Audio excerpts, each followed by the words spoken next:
Any other person would have run down the road, scooping up gold by the handful. Daniel Reyes dropped to his knees and buried 350 coins in the ground. He had been an auditor for 20 years. He had seen currencies collapse and savings turn into toilet paper. And now the world was giving him a coin for every step he took. But he knew this wasn't a gift. It's a bomb. The cold rushes into his lungs. Daniel opens his eyes and immediately regrets it. The sky above him is unfamiliar. No streetlights, no power lines, just gray clouds and the smell of wet earth. He's lying face down in a roadside ditch. The clothes on him are unfamiliar. A rough canvas shirt, burlap pants, bare feet. No watch, no phone. He sits up and feels himself, his body, his hands, and everything else belongs to someone else. He pushes his memory back. The overpass, ice, the bus, a blow, then darkness. And now a ditch in the middle of a field and a one-man medieval masquerade. Daniel stands up. His knees are shaking. His head is buzzing. He walks toward the road, and the world shatters. A weight flashes in his right palm, something small, round, and hot. He unclenches his fingers. A gold coin lies in his palm, warm, as if it had just come off the press, heavy, real. For 20 years, he's been auditing corporate financial statements worth hundreds of millions. He knows by touch how much real gold weighs. This coin is real. He takes a second step. A second one falls into his palm. The same quiet clink, the same warmth. Daniel freezes. His mind races. Step, coin. Step, coin. Third step. Third coin. Fourth coin. He looks at the 4 gold discs in his hands. And this is where the strangest thing begins. Anyone else would burst out laughing with joy. But Daniel grows cold. He has spent his entire career observing what happens when money comes too fast and too much. He has seen hyperinflation devour savings. He knows one thing that almost no one else does. Endless gold will destroy everything around it faster than any army. He clenches the coins in his fist and looks around. The road leads to a village. A couple dozen roofs, smoke from chimneys, fields on either side. An illustration from a medieval history textbook. He hides the gold in his pocket and walks, slowly, counting his steps. Every step drops a coin. 100 steps, 100 coins. His pockets are sagging. 200. He shifts the gold into the hem of his shirt. 300. And then the scale of the disaster hits him. If he keeps this up all day, by evening he'll have a fortune. And tomorrow too. And the day after. The village ahead is poor. Patchwork roofs, crooked fences. The people in the fields are no better dressed than he is. If he dumps the gold, prices will skyrocket. The first ones will buy it all up. The rest will be left with nothing, but at the new prices. An inflationary spiral. He's seen it dozens of times in reports. Only there were numbers on a screen. But here, there will be hungry people. Daniel stops 100 paces from the village. 400 coins in his shirt and pockets. He finds a large rock by the roadside. He drops to his knees and digs into the ground with his hands. The wet soil gives way. He digs a hole a cubit deep. He pours 350 coins into it. He keeps 50 for himself. He covers it up. He places the stone on top. He memorizes the spot. 50 is a lot, but not enough to disrupt the local market. He hopes.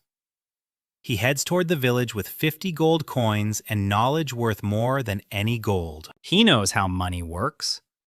The village is called Brynhall. The very first person he meets tells him so. An old man is mending a net on the porch. Daniel asks where he is. The old man looks at him as if he were mad. Brynhall, 3 days' walk south to the capital of Eldmark. If the traveler has hit his head, There's a herbalist in the village. Daniel thanks him and moves on. Every step drops a coin. He catches hands in his pockets and catches each one. The fabric muffles the clink. No one notices. The village is poor to the last thread. Clothes are re-sewn. Tools are repaired 10 times over. Children run barefoot on the cold ground. 24 houses, about 100 souls, 1 tavern, 1 shop, 1 smithy. He enters the tavern. Inside it is dark and smells of smoke and sourness. The innkeeper a mug behind the counter. Daniel sits down and asks for food. 2 copper coins for a bowl of soup. Daniel places a gold coin on the counter. The innkeeper stares at the coin, then at Daniel, then back at the coin. Where did this ragged man get gold? Daniel mumbles that he's been walking a long way and this is the last he has. The innkeeper snatches the coin. He tests it with his teeth. He weighs it. His eyes bulge. He has no change for a gold coin. A gold coin is a worker's monthly wage. Daniel memorizes the figure. 1 coin equals a month's labor. He walks 5,000 steps an hour, 5,000 monthly wages an hour. It's economic madness in its purest form. He calmly says he'll pay with the gold coin for food and lodging for a few days, and the innkeeper can keep the change. The innkeeper instantly becomes his best friend. The soup is hearty. The bread is coarse but fresh. Da eats and listens. At the next table are 2 farmers and an elderly woman. They speak quietly. He catches every word. They're talking about the village headman, about debts. The headman came again with a paper and demanded payment. The farmers mutter that he's fleecing half the village. He has contracts for the debts. Every month he shows up for interest payments. There's nothing to pay with, so he takes the livestock, the tools, the land. The woman lets slip that tomorrow he'll come to Liara for her cow. Liara is a widow, alone with her farm. The cow is all she has. Daniel stops chewing. He knows this scheme by heart. Predatory microcredit. The oldest financial trap of humanity. You lend money to a poor person on exploitative terms. You hide the real interest rate in the fine print. You fleece him for the rest of his life. And when he can't pay, you take property worth 10 times the debt. Daniel finishes his meal. He asks where the widow Liara lives. The innkeeper waves his hand. The 3rd house from the well. Daniel stands up and leaves. Gold jingles in his pockets. He finds Liara's house quickly. Small, clean, well kept in spite of poverty. A vegetable garden in front of the house. A cow behind the house. He knocks. A young woman opens the door, about 19 years old, dark hair in a simple bun, hands covered in flour, eyes on guard. Liara Venn, a widow. Daniel says he's a traveler and heard about her debt at the tavern. Liara freezes instantly. Why would he know that? Daniel replies that he understands debt instruments and wants to take a look at her contract. Just a look. Liara doesn't believe him. What does he want in return? Nothing. He just wants to see the paper. She stands in the doorway, sizing him up. A barefoot, ragged man in a canvas shirt claims to know about debts. She should slam the door shut. But something in his voice holds her back. He speaks calmly and doesn't press her. He doesn't stare at her the way men stare at a young widow. He looks past her, at the shelf against the wall. The paper lies there. Liara catches his gaze. Silently, she retrieves the document and hands it over. Daniel takes the paper. This is his first audit in the new world. The paper is rough, the ink is faint, the handwriting is clumsy, but the structure is as familiar to him as his own reflection in a mirror. The loan amount, the interest rate, the terms of default, penalties, everything is the same as in his world. Only instead of legal jargon, there are simple words. Instead of fine print, there are notes in the margins. He reads for 30 seconds. He rereads it. He looks up at Liara. She looks worried. How much has she already paid the village elder? Liara replies that she's been paying for 2 years. Every month, a basket of eggs and 2 sacks of flour. Daniel nods. He's already seen it all. The original debt is 3 silver coins. That's pocket change, the price of a pair of boots. And the interest is calculated not on the balance, but on the full amount, every month. And in the corner, in small print, a note. Late fees are piling up on the entire debt, including the late fees that have already accrued. Compound interest on compound interest. Even in his world, this is illegal almost everywhere. But here, it's just ink in the margins. And one more detail knocks him off his feet. He reads it 3 times. The paper states that the debtor is obligated to pay a monthly penalty for breathing the air on the creditor's land. And the creditor's land is the entire village. The village head formally leases it from the baron. Liara pays for the right to breathe. Daniel carefully folds the paper. When the village headman arrives, tomorrow morning. Daniel says he'll be here tomorrow morning. Why? He wants to have a word with the headman about his arithmetic. Liara doesn't understand, but the voice of the barefoot, ragged boy makes her nod. Daniel returns to the tavern. He takes a room. He collapses onto the hard bed. Gold jingles in his pockets. In a single day's walk, he's earned more than the whole village has seen in a year. And he can't spend almost any of it. If he buys Liara's freedom with the gold today, the village head will jack up prices the day after tomorrow. And in a week, the whole village will be in even deeper trouble. Money doesn't solve the problem. Money, without a brain, just makes it worse. No, tomorrow he won't pay. Tomorrow he'll count it, out loud, in front of witnesses. Daniel closes his eyes. His legs are buzzing. The first day in a new world. 450 gold coins buried by the road. 50 minus 1 in his pockets. 1 widow with a fake debt. 1 village headman with dirty arithmetic. And a world that showers him with gold for every step. He falls asleep counting. Daniel woke up before dawn. His body ached. His legs throbbed. He stood up and paced the room. 4 steps from wall to wall. 4 coins fell into his palm. He placed them on the table and looked at them. Even here, even in this tiny room, a step, a coin. He put the gold away and went outside. The morning air was cold and damp. The village was waking up. A cow was mooing somewhere. A dog was barking. Daniel walked toward Liara's house. With every step, he dropped a coin into his pocket. He arrived before the village elder. Liara was already awake. She stepped out onto the porch with dark circles under her eyes. It was clear she hadn't slept all night. She looked at Daniel and asked if he had really come. Daniel said he had. He asked to look at the contract again. Liara handed him the paper. Daniel sat down on a bench by the house and began to work. He had neither a pen nor paper, but he didn't need them. For 20 years he had lived in numbers. He kept hundreds of pages of company balance sheets in his head. The village widow's debt contract was like a first grader's math problem to him.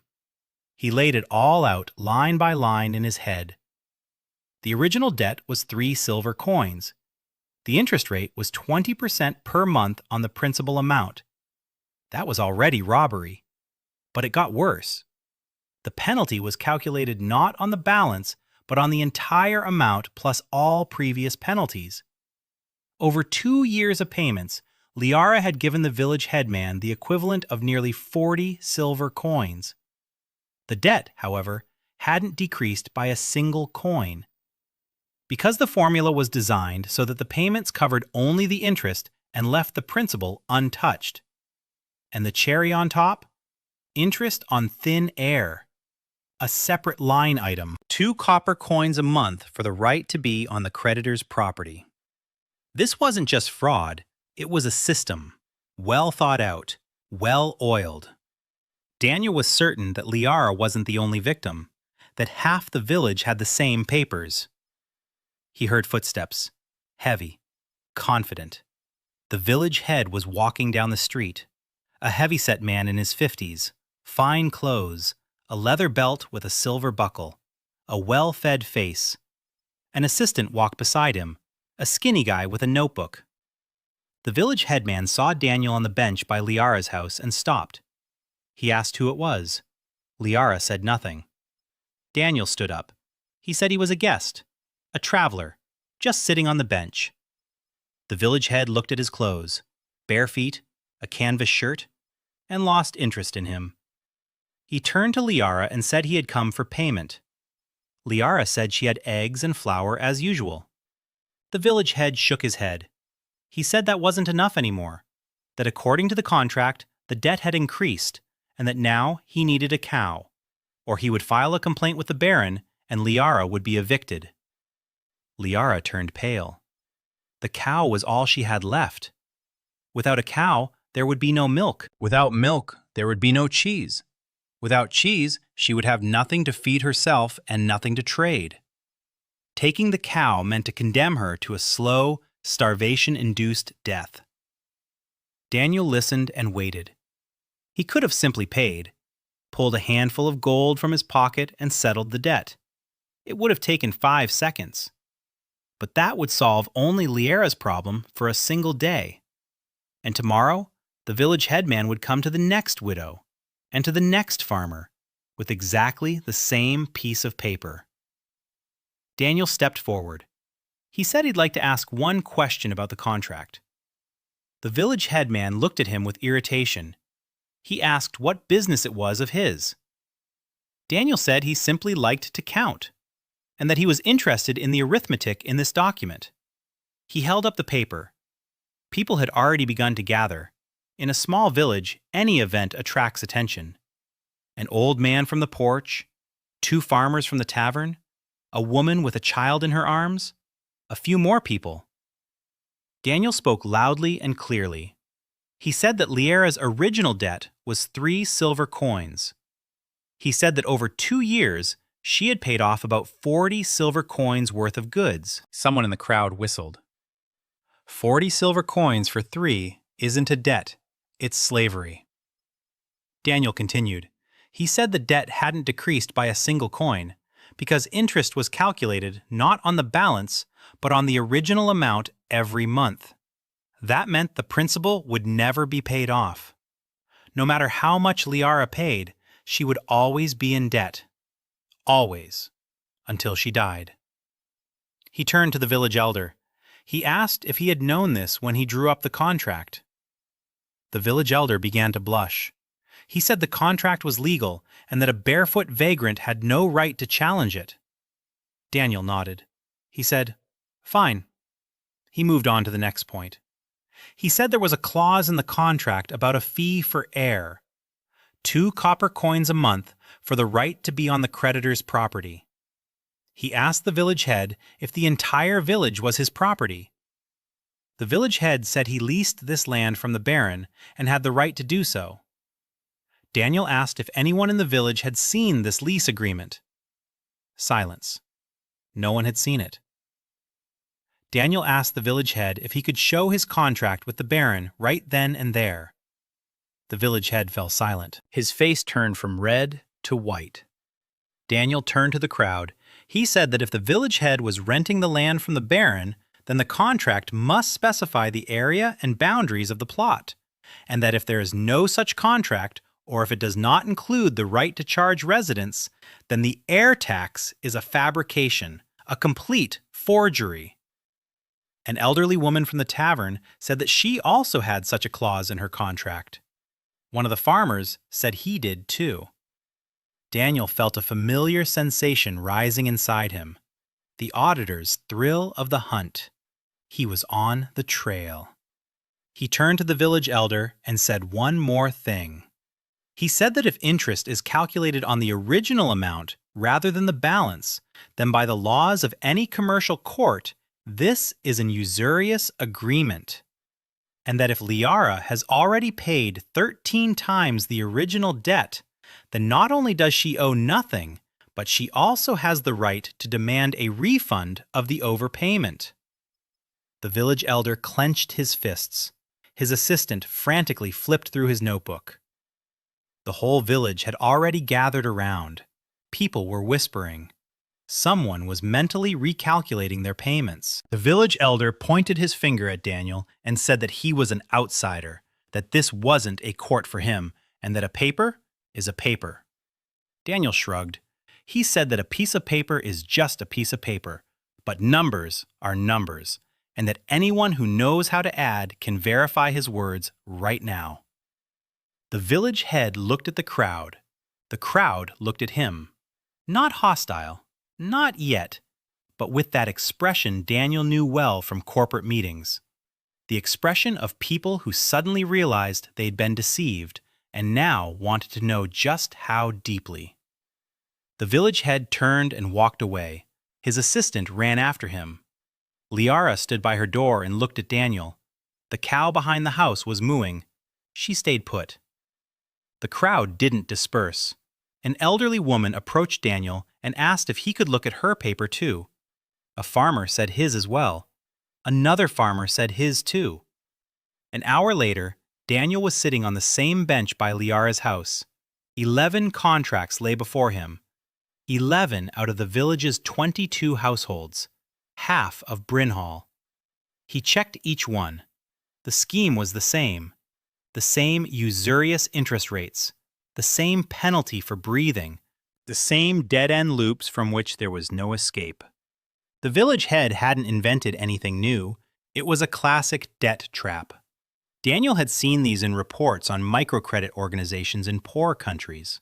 The same tactics, the same tricks, the same victims. By noon, he was done. He gathered the people and explained everything in simple terms. He showed each person how much they had overpaid. He explained how real interest works and how the interest in their papers works.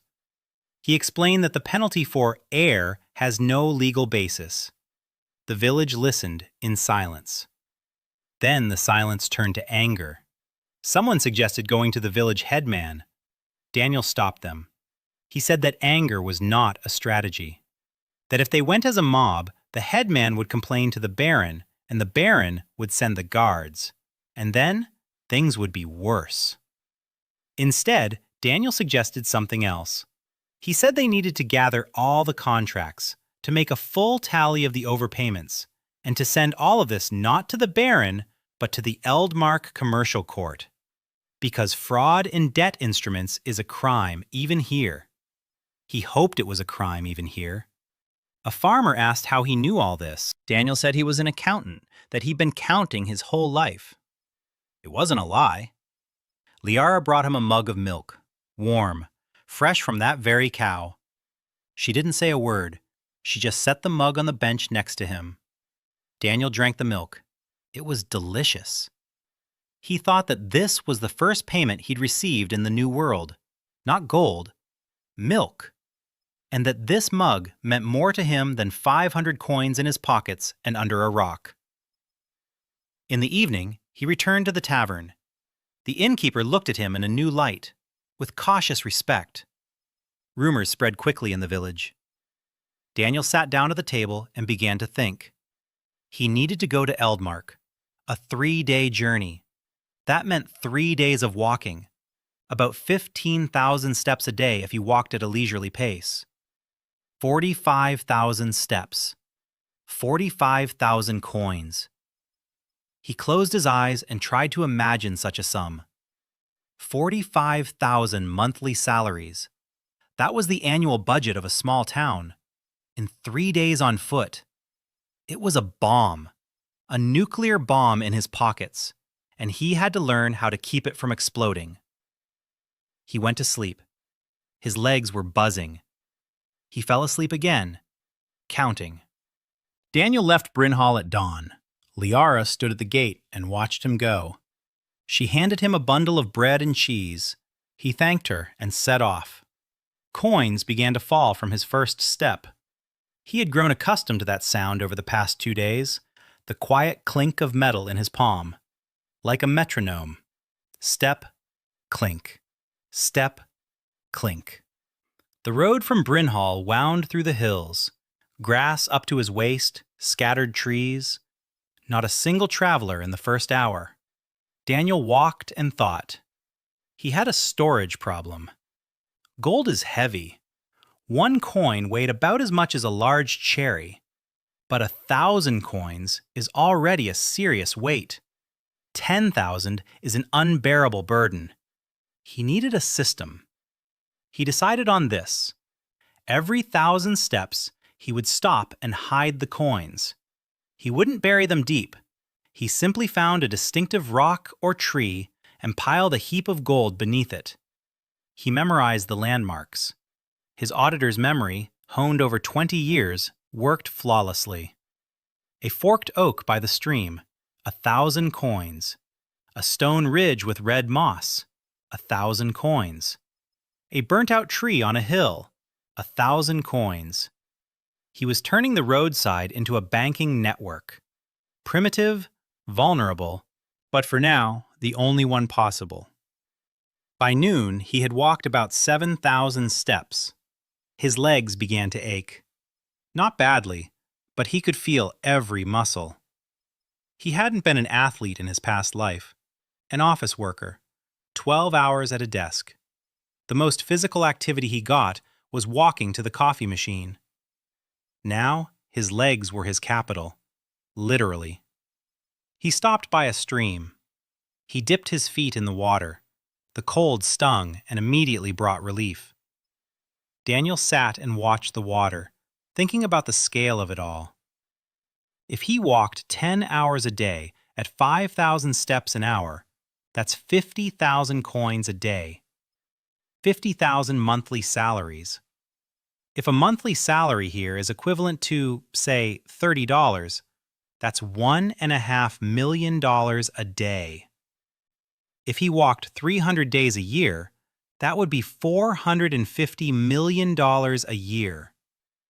He alone generated more money than this whole world could handle. And none of that money could be spent. Because the world can't handle it. Because the economy isn't a pool into which you can pour water endlessly. It's a system. And when too much of one element appears in the system breaks down. Daniel knew this as surely as a cardiologist knows what happens with too much pressure. Blood vessels burst. He pulled his feet out of the stream. He put on the makeshift wrappings he'd fashioned from rags. He walked on. After noon, he met his first fellow travelers, a merchant caravan. 3 carts loaded with sacks, 6 men. They were heading toward Eldmark. The head merchant called out to Daniel. He asked if he wanted to join them. The road was dangerous for a lone traveler. Daniel agreed. He walked alongside the carts. The coins kept falling. He pressed his hands to his sides and caught each one silently. The merchants didn't notice a thing. The creaking of the wheels drowned out the soft clinking. The senior merchant's name was Hugo Brem, a fat, cheerful man with a red beard. He was transporting grain from the western villages to Eldmark. Daniel asked how much grain cost at the market. Hugo sighed. He said prices were lousy, that a year ago a sack of wheat went for 8 copper coins, and now for 15, and up north as much as 20. The third poor harvest in a row. Speculators are buying up the grain and holding on to it, waiting for the price to go up even more. Daniel asked who these speculators were. Hugo looked at him and lowered his voice. He said that half of them were members of the Money Changers Guild, that the guild gave them loans to buy up grain and then took a cut of the sales. Daniel nodded, a familiar scheme. Futures speculation on foodstuffs. In his world, hedge funds did that. Here, the guild did it. The only difference was the scale. He asked Hugo what the Menyal Guild was. Hugo looked at him as if he'd asked what air was. Then he decided that since the man was a stranger, he could explain it. He told him that the guild was the most powerful organization in Aurelia, that it controlled coin minting, that it had an agreement with the crown for the exclusive right to exchange currencies and keep track of debts, that every major payment goes through the guild, and that the crown owed the guild so much that it had effectively handed over to it the right to decide who was rich and who was poor. Daniel listened and took it all in. A central bank, monopoly on currency issuance, control of the debt market. This was no medieval guild. This was a financial empire. And he walked through its territory and created gold out of nothing. Gold that didn't pass through their hands, wasn't recorded in their books, didn't obey their rules. He realized that sooner or later they would find him, not because they would see the coins, but because they would see an anomaly. Unexplained gold on the market, unexplained purchasing power, an inexplicable lack of inflation where it should be. They would find it because that was what they did best: counting. In the evening, the caravan stopped for the night at a fork in the road. Hugo built a fire, the merchants brought out food. Daniel shared Liara's bread. In return, they gave him a piece of salted meat and a sip of wine from a wineskin. He sat by the fire and listened. The merchants talked about prices and roads and bandits, the usual conversations of people who live on the road. Daniel soaked up the information. He learned that Eldmark is a city of 50,000 inhabitants, that there was a trade quarter and a crafts quarter, a market square, and the upper city where the nobility lived. He learned that a room in the cheap part of town cost 5 copper coins a day, that lunch at a tavern cost 1 copper coin, that a silver coin was worth about 30 copper coins, that a gold coin was worth 20 silver coins. He did the math. One of his coin was worth 20 silver, or 600 copper. With 1 coin, you could live in the city for almost 2 months. With 100 coins, you could rent a house for 10 years. With 1,000 coins, you could buy a quarter. And by the end of his journey, he would have 45,000. Daniel lay down by the fire and gazed at the sky. The stars were foreign, not a single familiar constellation. He truly was in another world. And this world had given him a power he hadn't asked for, a power that could save or destroy. And the only thing standing between salvation and destruction was his knowledge. His 20 years at a desk, poring over unfamiliar figures, all his boring, unremarkable experience turned out to be the only weapon that really mattered here. In the morning, the caravan moved on. Daniel walked alongside them. The second day of the journey was easier. His legs were getting used to it. His body was getting used to it. He had found his rhythm. 1,000 steps, a stop. Hide the coins, keep going. By the middle of the second day, he stopped hiding the coins under rocks. Too unreliable. Instead, he asked Hugo for an empty sack. He said he was collecting stones to treat his feet. Hugo laughed but gave him the sack. Daniel filled the sack with coins and carried it on his back. Heavy, but bearable. In the evening of the second day, he walked away from the camp under the pretext of taking a walk and buried the bag off to the side of the road. 30,000 coins were already scattered along the road from Brynhall to this spot. Scattered across dozens of hiding places. He knew it wasn't safe, that someone would find them, that rain would wash away the soil, that animals would dig them up. He needed a real plan, a real vault. Or better yet, he needed a bank. Not someone else's bank, his bank. A place where the gold would lie safe and work. Not just sitting there as dead weight, but moving, being invested, circulating, creating value. By noon on the third day, they saw Eldmark. The city came into view from the hill. Stone walls, towers, roofs pressed tightly together, smoke from hundreds of chimneys. A river cut the city in half. A bridge over the river. A crowd on the bridge. Even from a distance, it was clear that the city was alive, noisy, and dirty. Hugo slapped Daniel on the shoulder and said, "Welcome to Eldmark, the capital of gold and hunger." Daniel looked at the city. 50,000 inhabitants, an economy tied to the guild, rising prices, a starving north, grain speculation, a corrupt debt system. He was walking down the hill, and with every step, a coin clinked against his palm. He knew what to do. Not right away. Not everything. But the first step. He needed information. The full picture of the city's economy. Prices, wages, debts. Who owed whom? Who makes money from what? Where it flows and where it stagnates. He was an auditor, and he was going to audit the whole world. Eldmark stank. That was his first impression. Sewage ditches along the streets. Manure. Rotting waste. 50,000 people living without sewage systems. Daniel walked through the lower city, and coins fell into his hands with every step. He had learned to press his elbows against his sides and catch the gold unnoticed. The movement had become automatic, like breathing. He found a room in a cheap tavern near Market Square. 5 copper coins a day. He paid 1 silver coin for 6 days in advance. The tavern owner, a plump woman named Greta, asked no questions. Silver was silver. The room was tiny. A bed, a table, a stool, a window onto the courtyard. Daniel sat down on the bed and began to plan. First, information. He needed a complete map of the city's economy.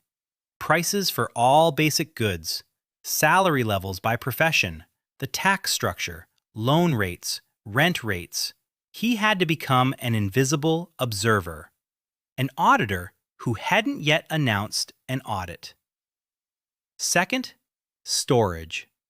45,000 coins were stashed in hiding places along the road. That was unacceptable. He needed a safe place in the city. But renting a storage unit with gold meant drawing attention to himself. He decided to proceed gradually. Third, documents. He didn't exist in this world. He had no name, no papers, no history. To this world, he was a nobody. And in a world where money is everything, being a nobody meant being vulnerable. He went out onto the street and started working. Daniel spent his first day in Eldmark walking. Literally, he walked through the city from block to block, listening, watching, and counting. Every step yielded a coin. Every turn yielded information.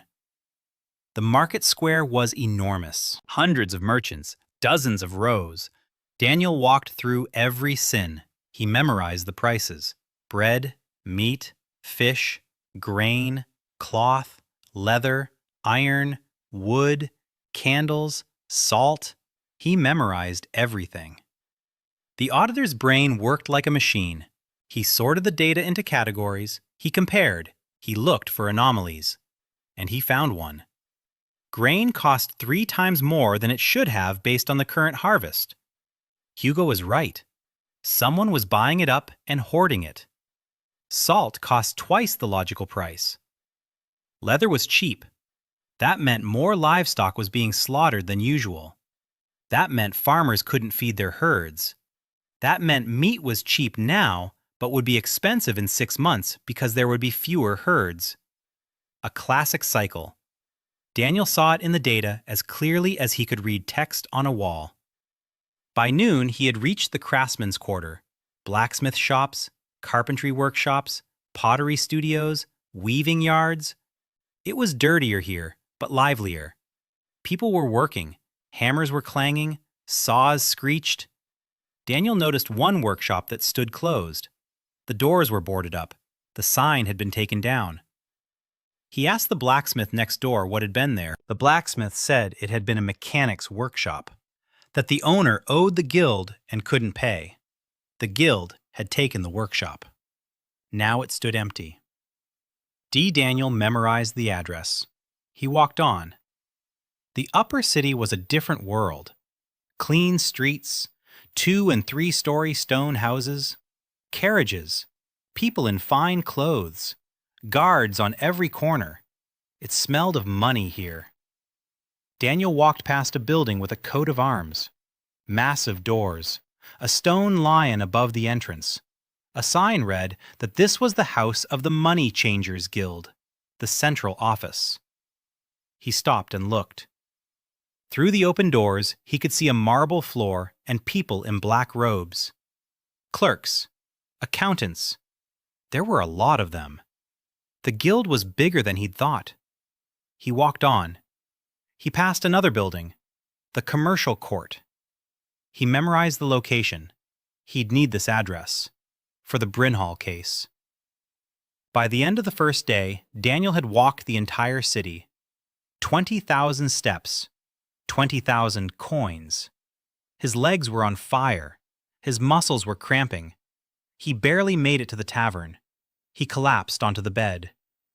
The coins were under the mattress, under the bed, in a sack behind the wardrobe. 20,000 gold coins in a tiny room. The province's annual budget. Daniel lay there staring at the ceiling. He needed a storage plan, urgently. In the morning, he went out into the city again, this time with a specific goal. He was looking for a place to store them, not the guild's vault, his own. He walked around the lower city. He found 3 suitable options. An abandoned basement beneath a burned-down bakery, too conspicuous. An old well behind the wall of the craftsmen's quarter, too accessible. And the third option, that very closed-up mechanics workshop, boarded up, empty, with a basement. Daniel took a closer look at it. The doors were boarded up, but the back wall opened onto a dead-end alley.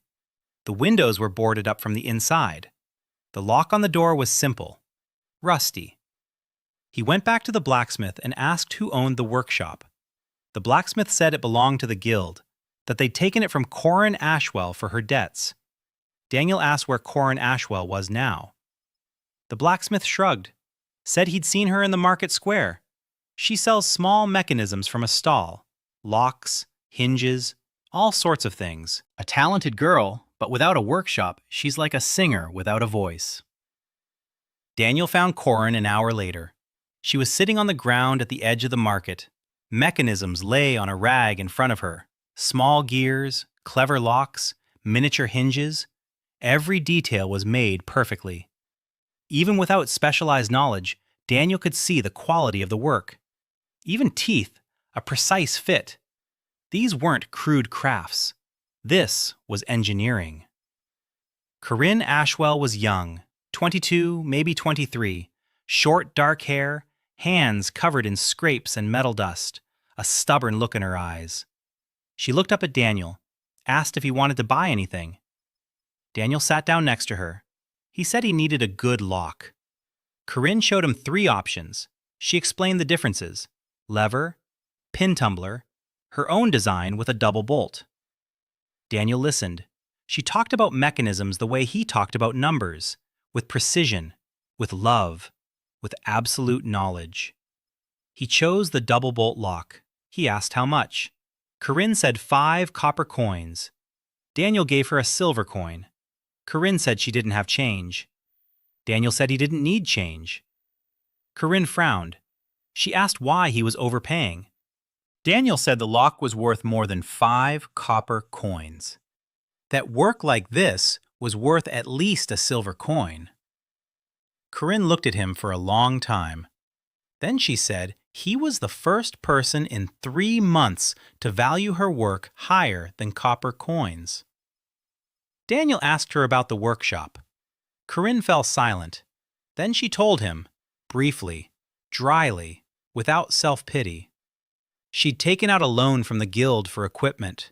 She couldn't make the payments on time because a major order fell through. The guild took the workshop, with the equipment, with the blueprints, with everything.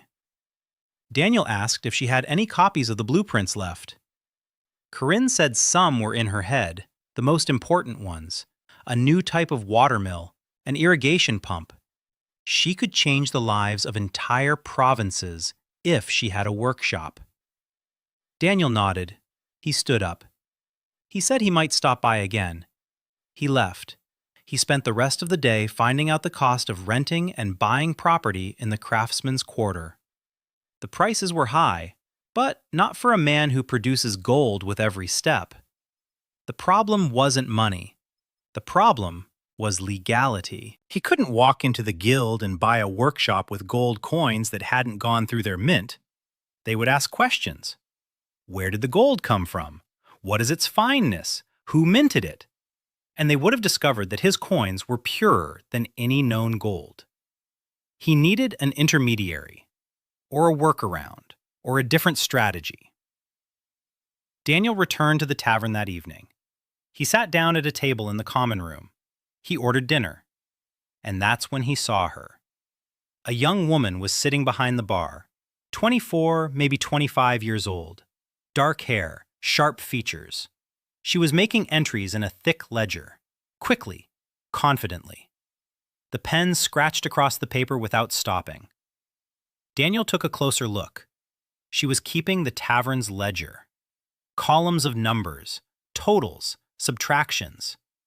He watched her work and saw that she was quick, precise, and that she knew what she was doing.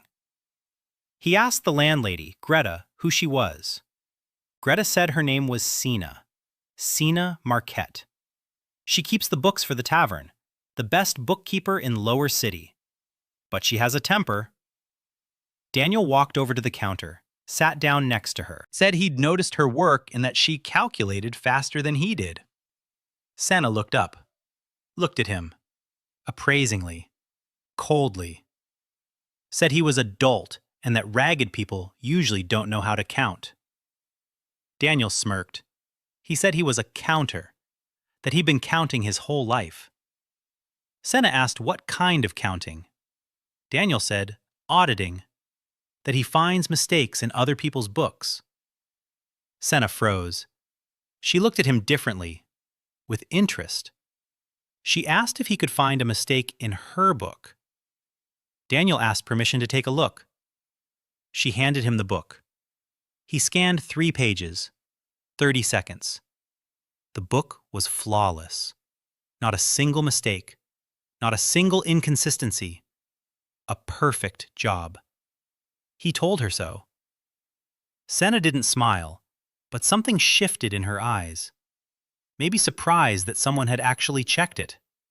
Maybe respect. Daniel asked if she knew how the guild worked from the inside. Sena slammed the book shut. She stood up. She said she didn't discuss the guild with strangers, and she left. Greta came over and shook her head. She said Daniel shouldn't have asked about the guild, that the guild had destroyed Sena's family, that the Marquette family had been a respected merchant house until the guild forged debt documents and took everything from them, that Sena hadn't trusted anyone since. Daniel nodded. He thanked Greta. He went to his room. He lay down on the bed. Underneath it lay 20,000 gold coins. On the table next to the bed lay a lock made by Corin Ashwell. Numbers swirled in his head. Prices, salaries, debts, names. He closed his eyes. 2 people in a single day. Corin without a workshop. Sena without a family. Both victims of the guild, both talented, both broken. He couldn't fix this with gold, but he could fix it with knowledge. And gold. Together. Right. Precise. Like a scalpel, not a sledgehammer. He fell asleep with a plan in his head. Still vague, still raw, but already alive. On the 4th day in Eldmark, Daniel woke up with a clear head and a clear task. He needed to solve 3 problems at once: storing the gold, legalizing the funds, reclaiming Corin's workshop. And he saw that all 3 problems had a single solution: He left the tavern and headed for the commercial court. Every step brought a coin. By this point, he had about 40,000 coins hidden under his mattress, in the walls, and behind the wardrobe. He carried no more than 20 with him. The rest lay as dead weight. The Eldmark Commercial Court was housed in a stone building next to City Hall. Daniel went inside. The hall was full of people. Merchants, creditors, debtors, clerks at long tables, lines. Daniel stood in line for 2 hours. Coins fell into his pocket every time he shifted from foot to foot. He reached the clerk and asked how to file a complaint about fraud in debt contracts. The clerk looked at him without interest. He said a deposit was required, 1 silver coin to file the complaint, and that a representative was needed, a literate person who could set out the case in writing. Daniel said he would set it out himself. The scribe looked at his clothes, bare feet, a linen shirt. He asked if he knew how to write. Daniel asked for a pen and paper. The scribe gave them to him. Daniel sat down at a free table and began to write. He wrote quickly and accurately. He set out the case of Brynhall. He described the usurious interest scheme. He provided calculations for each of the 11 contracts. He showed that the village's total overpayment amounted to more than 400 silver coins. He showed that the penalty for error had no legal basis. He demanded the annulment of all 11 contracts and the return of the overpayments. The clerk approached when Daniel finished. He took the paper. He began to read. His expression changed. From indifferent, it became attentive, then surprised. He finished reading and looked at Daniel. He asked where he had studied law. Daniel said he hadn't studied law, that he was a meter reader. The clerk chuckled.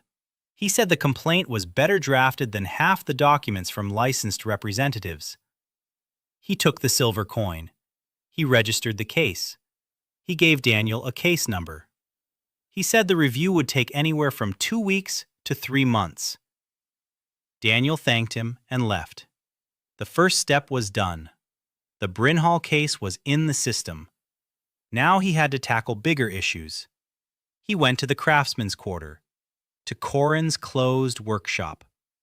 He examined the building from the outside once more. 2 stories, stone, sturdy, a basement with a separate entrance from the courtyard. A good location. Perfect for a storage facility. Perfect for a workshop. But it belonged to the guild. Daniel sat down on a rock across the way and thought. Buying it directly from the guild was out of the question. He'd get caught. He needed a workaround. He remembered how corporate takeovers worked in his world. Sometimes, to buy a company, you don't need to buy the company. You need to buy its debts. If the guild had taken the workshop for debts, then the workshop was worth exactly as much on their balance sheet as the debt amounted to. Most likely, not very much. Because a workshop without a master is a dead asset. It doesn't generate income. It just takes up space on the balance sheet and requires tax payments. For the guild, it was a burden. They took it not because they wanted the workshop, but because they wanted to punish Corin, to show everyone what happens to those who don't pay. But a burden remains a burden, and if someone offers to buy this burden for a reasonable price, the guild will agree. The question is, who will offer? Not Daniel. He's a nobody. He needed a face, a legitimate one, a respected one, or at least a recognizable one. He needed Senna Market. He returned to the tavern by evening. Sina was sitting at her usual spot behind the bar, keeping the books. The pens scratched. The numbers fell into neat columns. Daniel sat down next to her, silently. He didn't speak. He just sat there and waited. Sina ignored him for 10 minutes. Then she couldn't take it anymore. She asked what he wanted. Daniel said he wanted to offer her a job. Sina snorted. She said she already had a job. Daniel said that keeping the tavern's books for 3 copper coins a day wasn't a job, it was survival. Sina put down her pen. She looked at him. Her eyes were cold. She asked what he could offer.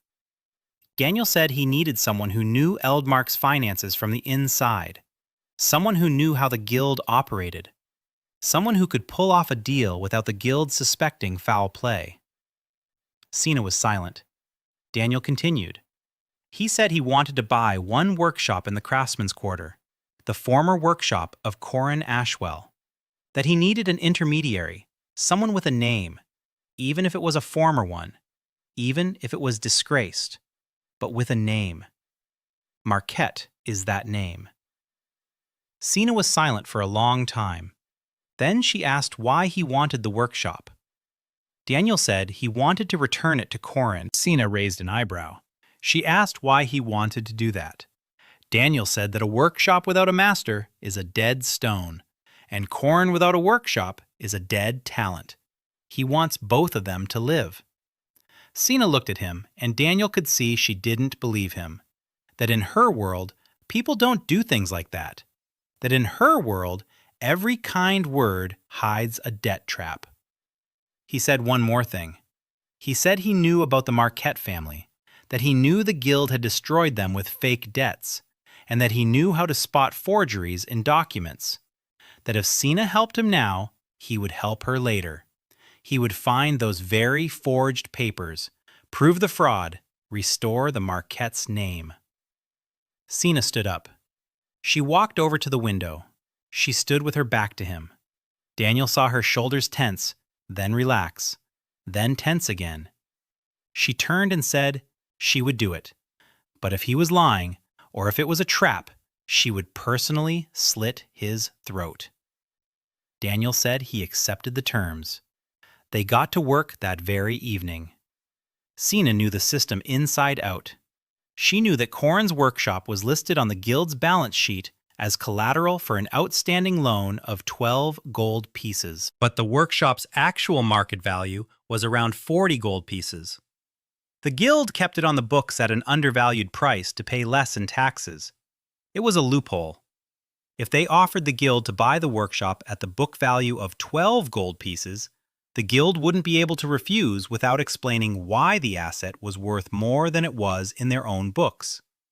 And explaining that would mean admitting they had undervalued it for tax purposes, which was a crime.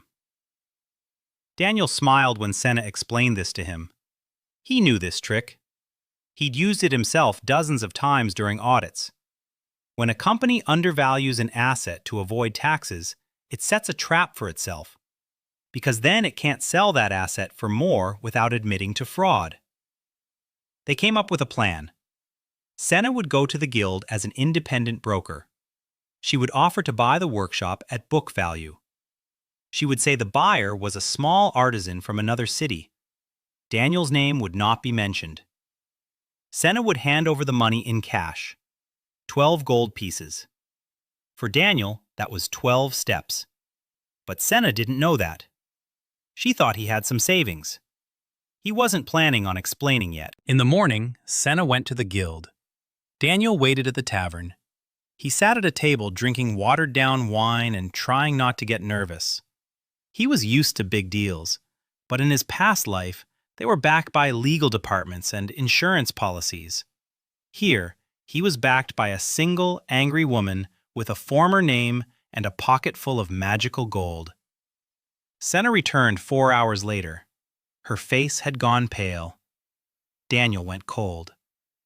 Then Senna sat down and said the deal was done, that the clerk was even pleased. The workshop was a burden. They'd gotten rid of it with pleasure. 12 gold pieces. The documents were in the name of Daniel Reyes, a traveling accountant from distant lands. Senna pulled out the paper and placed it on the table. Daniel took it in his hands. A deed of ownership. His name. His first property in this world.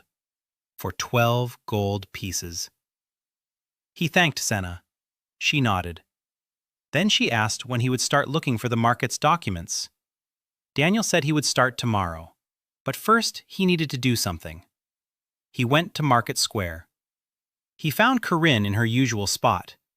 She was sitting on the ground with a tray of small trinkets. There were no customers. Daniel walked over and sat down next to her. Corinne looked at him. She recognized him. She asked if he had come for another lock. Daniel said no, that he had come for her. Corinne frowned. Daniel took out a document. He placed it in front of her.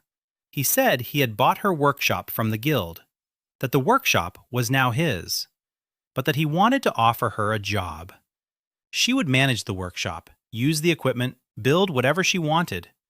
In return, she would make one thing for him: a storage unit, a secure one, in the workshop's basement, with a lock that no one could pick. Corinne looked at the document, then at Daniel, then back at the document. Her hands were shaking. She asked why he was doing this. Daniel said that the watermill she had invented could save people from starvation in the north, and that a mill that existed only in an engineer's mind wouldn't feed anyone. Corinne took the document. She read it. She reread it. She looked up. Her eyes were wet. She asked what the terms were. Daniel said the terms were simple. The workshop is up and running. She's building.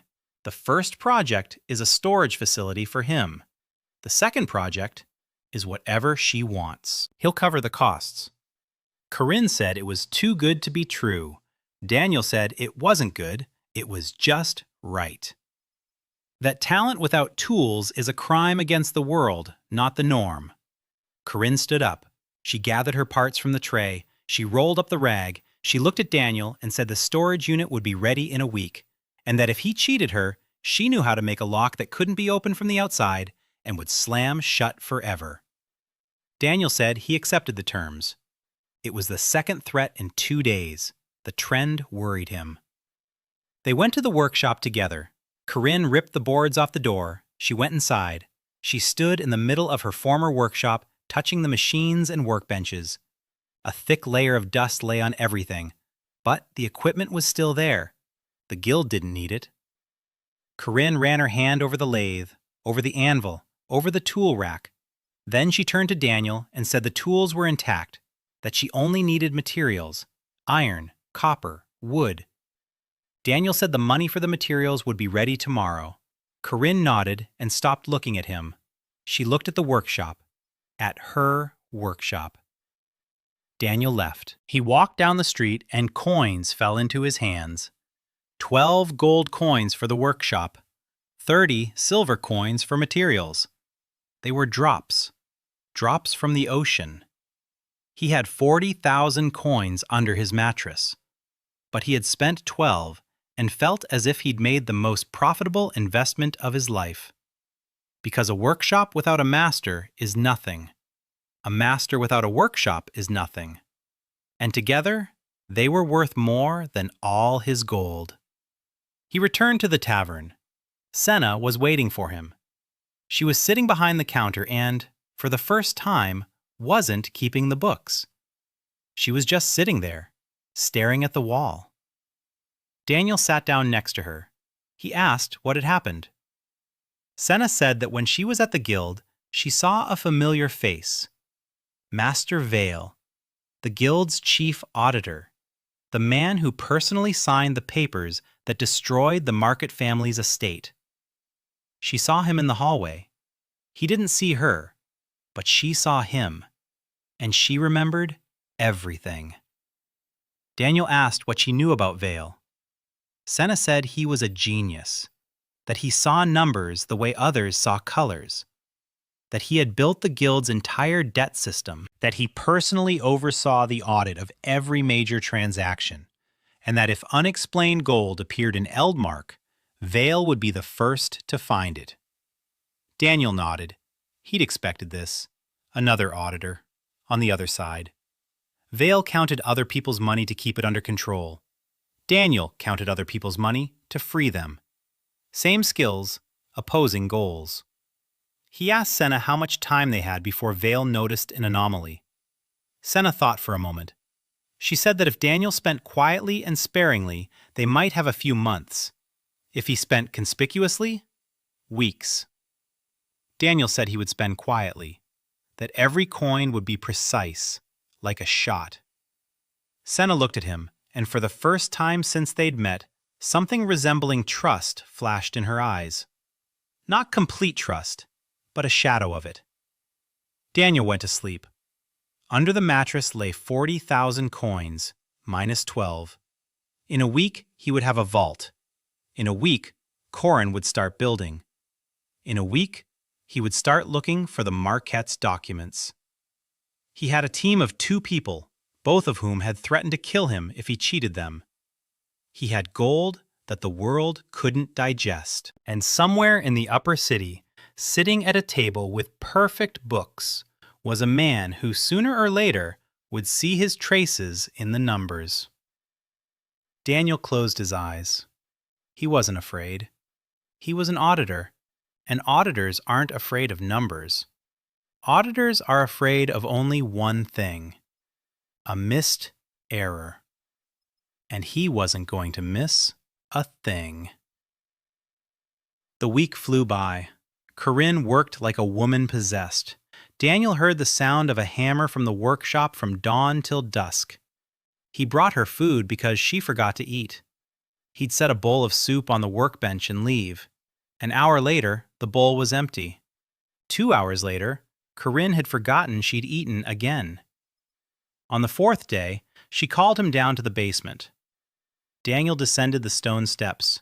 The air was cool and dry.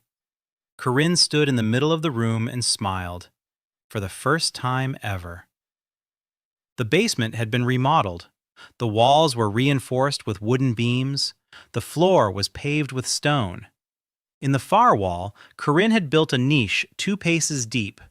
The niche was closed off by an iron door with that very double bolt lock. But not just 1, 3, each with its own key. Corinne explained that the first lock was a lever lock, the second was a pin tumbler, the third was her own design. Even if someone picked one, the other 2 were constructed differently and required different tools. A burglar would need 3 different sets of lockpicks and 3 different skills. Daniel examined the door. The hinges were hidden inside the wall, no way to pry it open from the outside. The door itself was so heavy that one person couldn't budge it. Corinne said the mechanism made it easy to open if you knew how. She demonstrated. A lever behind a stone in the wall, a push. The door slid silently on rollers. Without the lever, the door wouldn't budge.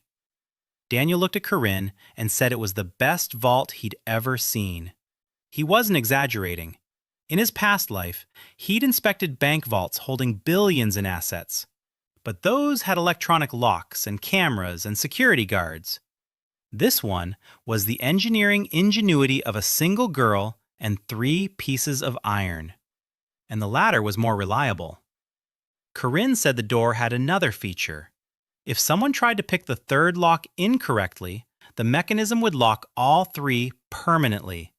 The door could only be opened by demolishing the wall. And the wall was made of stone and as thick as an elbow.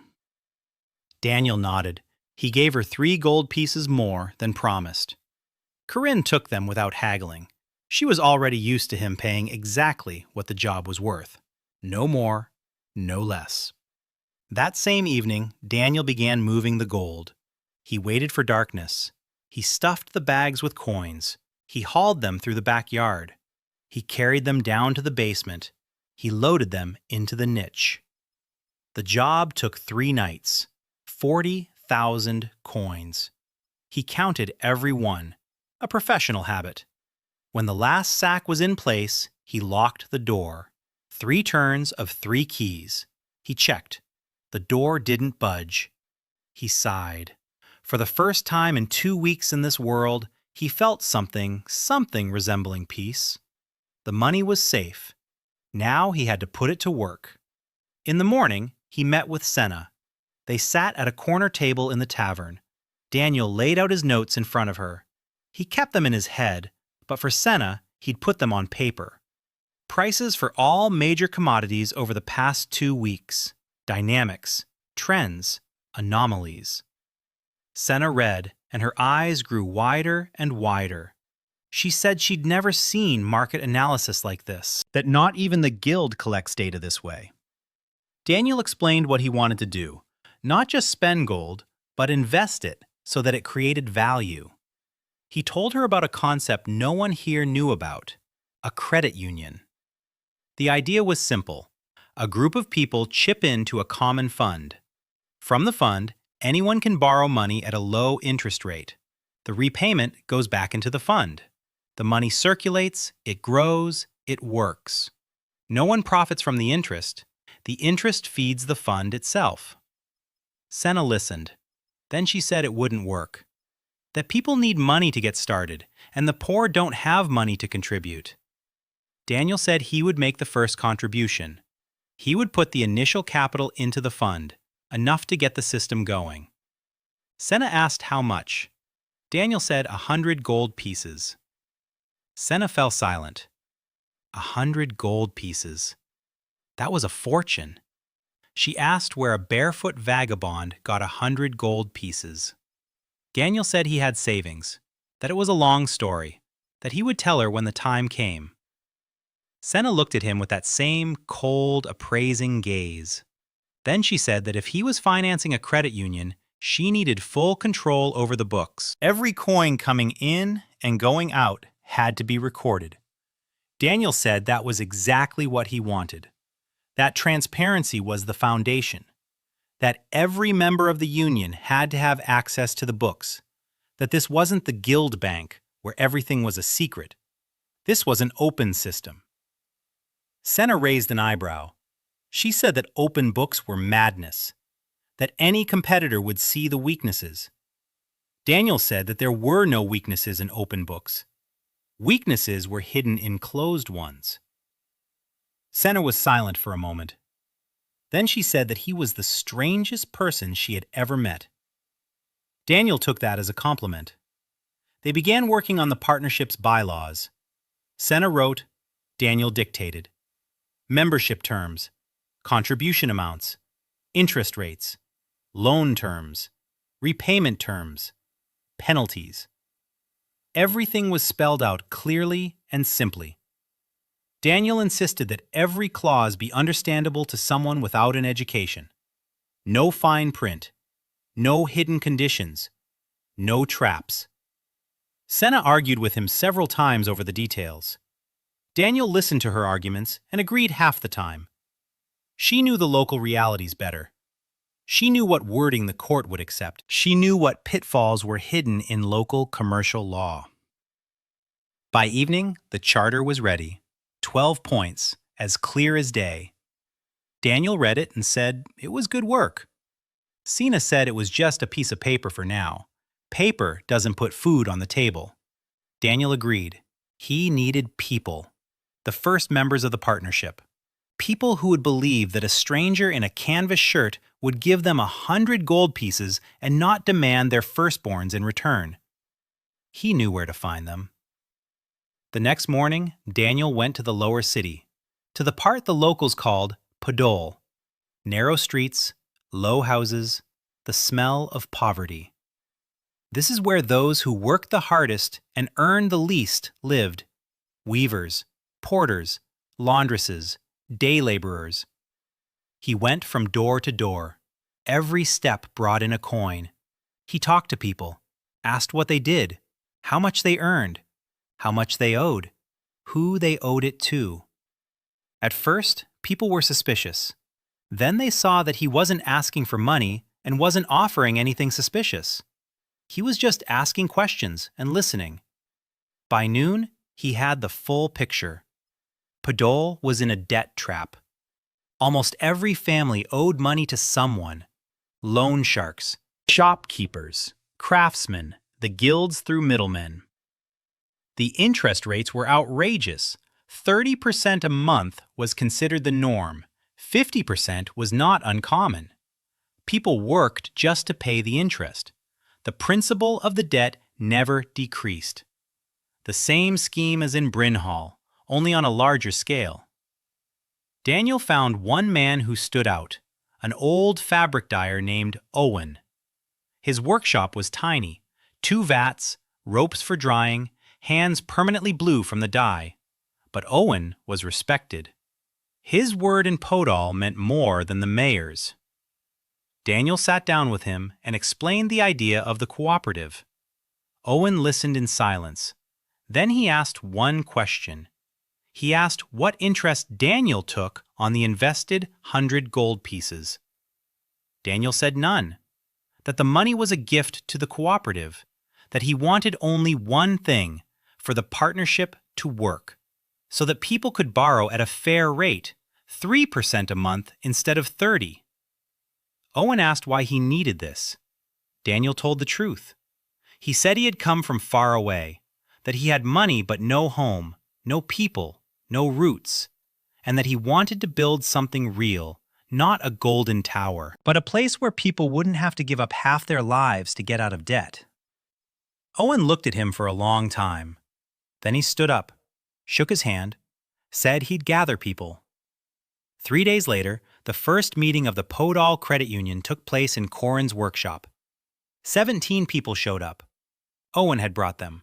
Dyers, weavers, a carpenter, 2 laundresses, a baker. They stood in the workshop and looked at Daniel with suspicion and hope at the same time. Daniel spoke simply.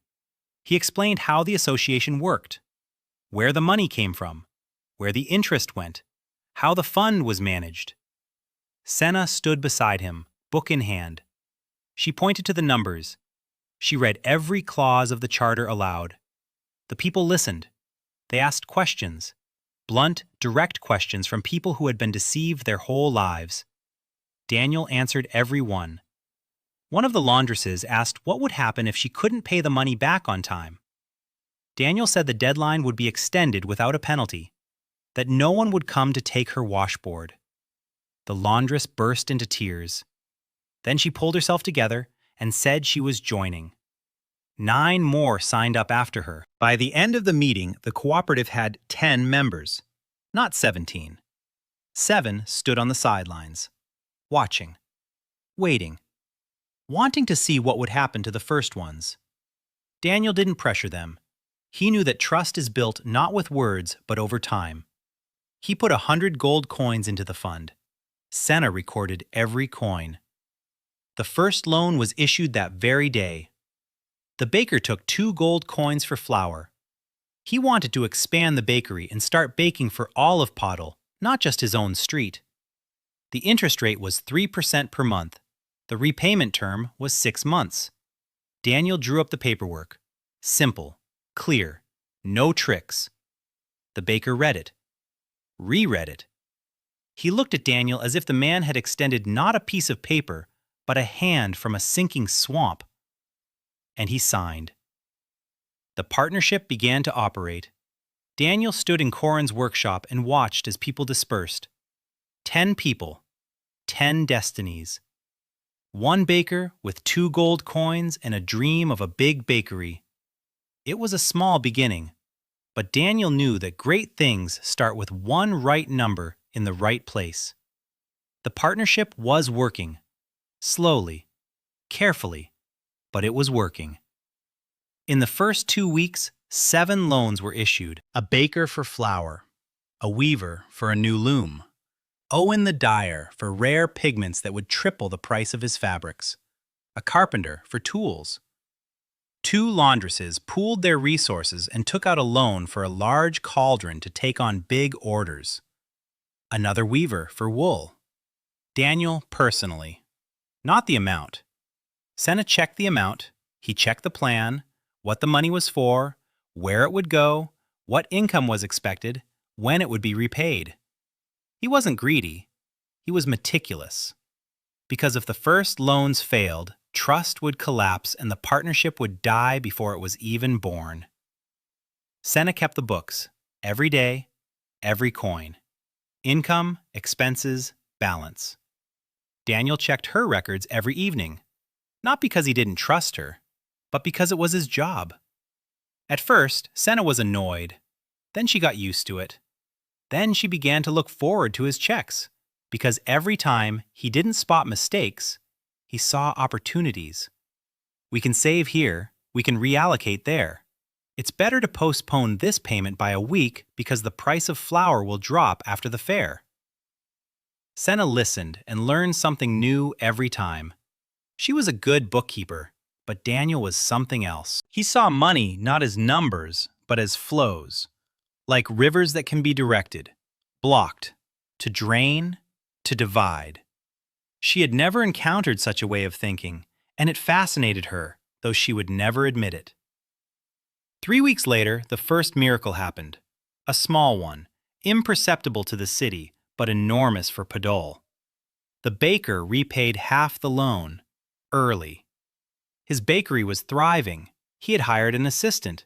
The bread was cheaper than his competitors because he bought flour in bulk with the partnership's money. A line formed at his door first thing in the morning. He brought a gold coin and placed it on the table in front of Senna. Senna made a note of it. The baker stood there and smiled. Then he said his neighbor wanted to join too. A cooper. He makes barrels.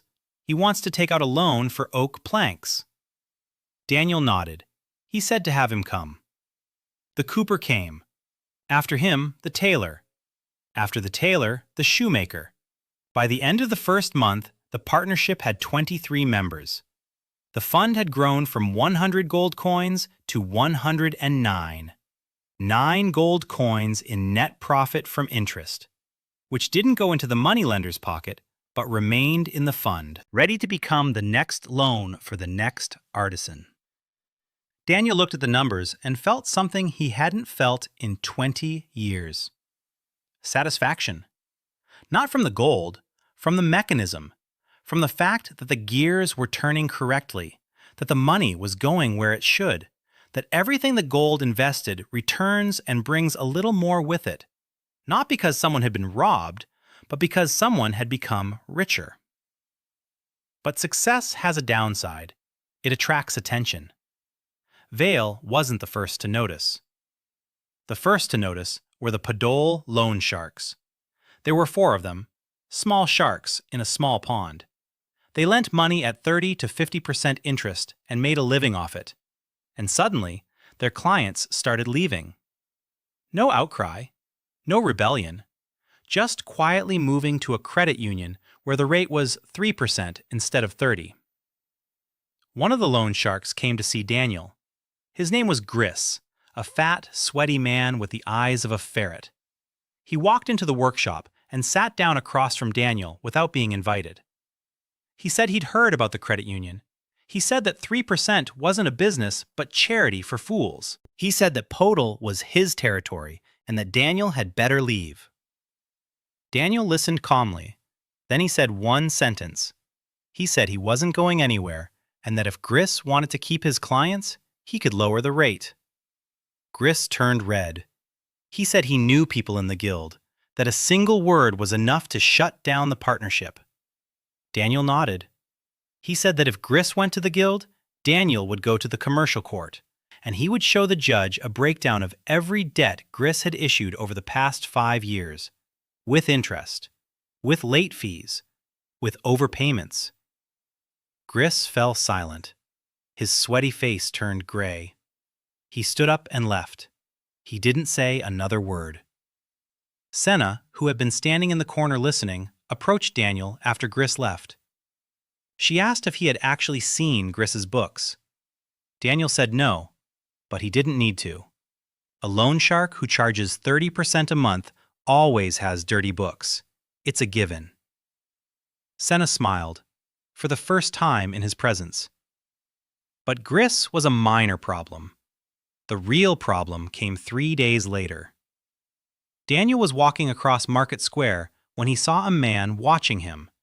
Not by chance, deliberately. The man was standing by the money changer's stall and staring at Daniel without looking away. Of average height, thin, black robe, a quill behind his ear, a guild counter. Daniel recognized the uniform. He'd seen men like that at the guild hall. He didn't change his route. He didn't quicken his pace.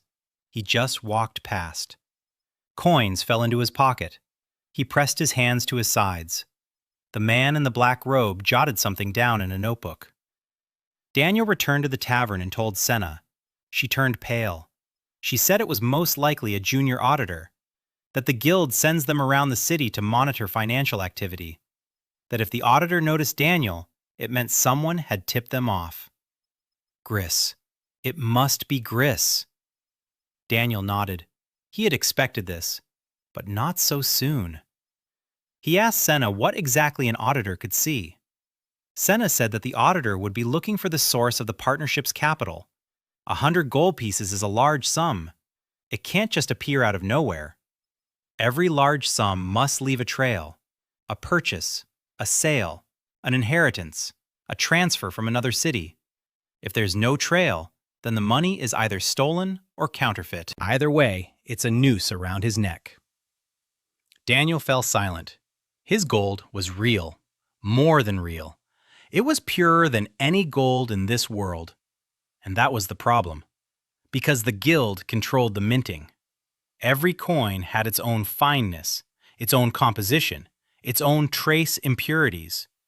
If an auditor checked his coins and found they were purer than the king's gold, there would be even more questions. He had to act fast. He called Senna and Corin to a meeting. They sat in the workshop that evening. Corin listened in silence. She didn't meddle in finances. But when Daniel explained the problem with the gold's fineness, she raised her hand. She said she could help. She said she knew metals, that if Daniel's coins were too pure, they needed to be diluted, to add the same impurities found in ordinary royal gold. Copper, silver, a little tin. She could remelt the coins and recast them, with the correct composition. Daniel looked at her. He said that would be counterfeiting. Corinne shrugged. She said it would be survival. Daniel thought for a moment. Then he said no. Not because it was wrong, but because it was a path to a trap. If the guild found the reminted coins, the charge wouldn't be unexplained wealth, but counterfeiting. And they hang people for counterfeiting here. We need another way. He thought about it all evening. He went to bed and thought. He woke up in the middle of the night and realized. The problem isn't the coins. The problem is that he's trying to use the coins directly, like money. But money isn't the only form of wealth. There's another. Goods. If he buys goods outside Eldmark, where no one knows him, and brings them back to the city, selling those goods will generate legitimate income. The goods pass through the market. The market generates revenue. Revenue is pure money. He won't be injecting gold into the economy. He'll be injecting goods. And goods don't create inflation. Goods create supply. And when supply grows, prices fall. Which is exactly what the city needs, where grain prices are 3 times higher than normal. In the morning, he explained the plan to Sina. She listened and nodded. Then she said that to purchase goods outside the city, he needed a trading license, which is issued by the guild, for 15 gold pieces. Daniel smirked. Buying a license from the very people you're hiding from. Perfect irony. Sina said she would register it in her name. Market had once been a merchant house. She had inherited the right to a trading license. She didn't even have to pay 15 gold pieces, just 3 silver pieces for the renewal.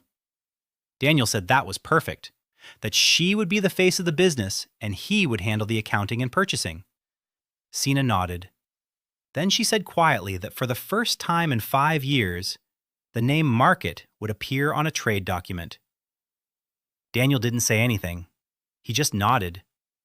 Some things don't require words.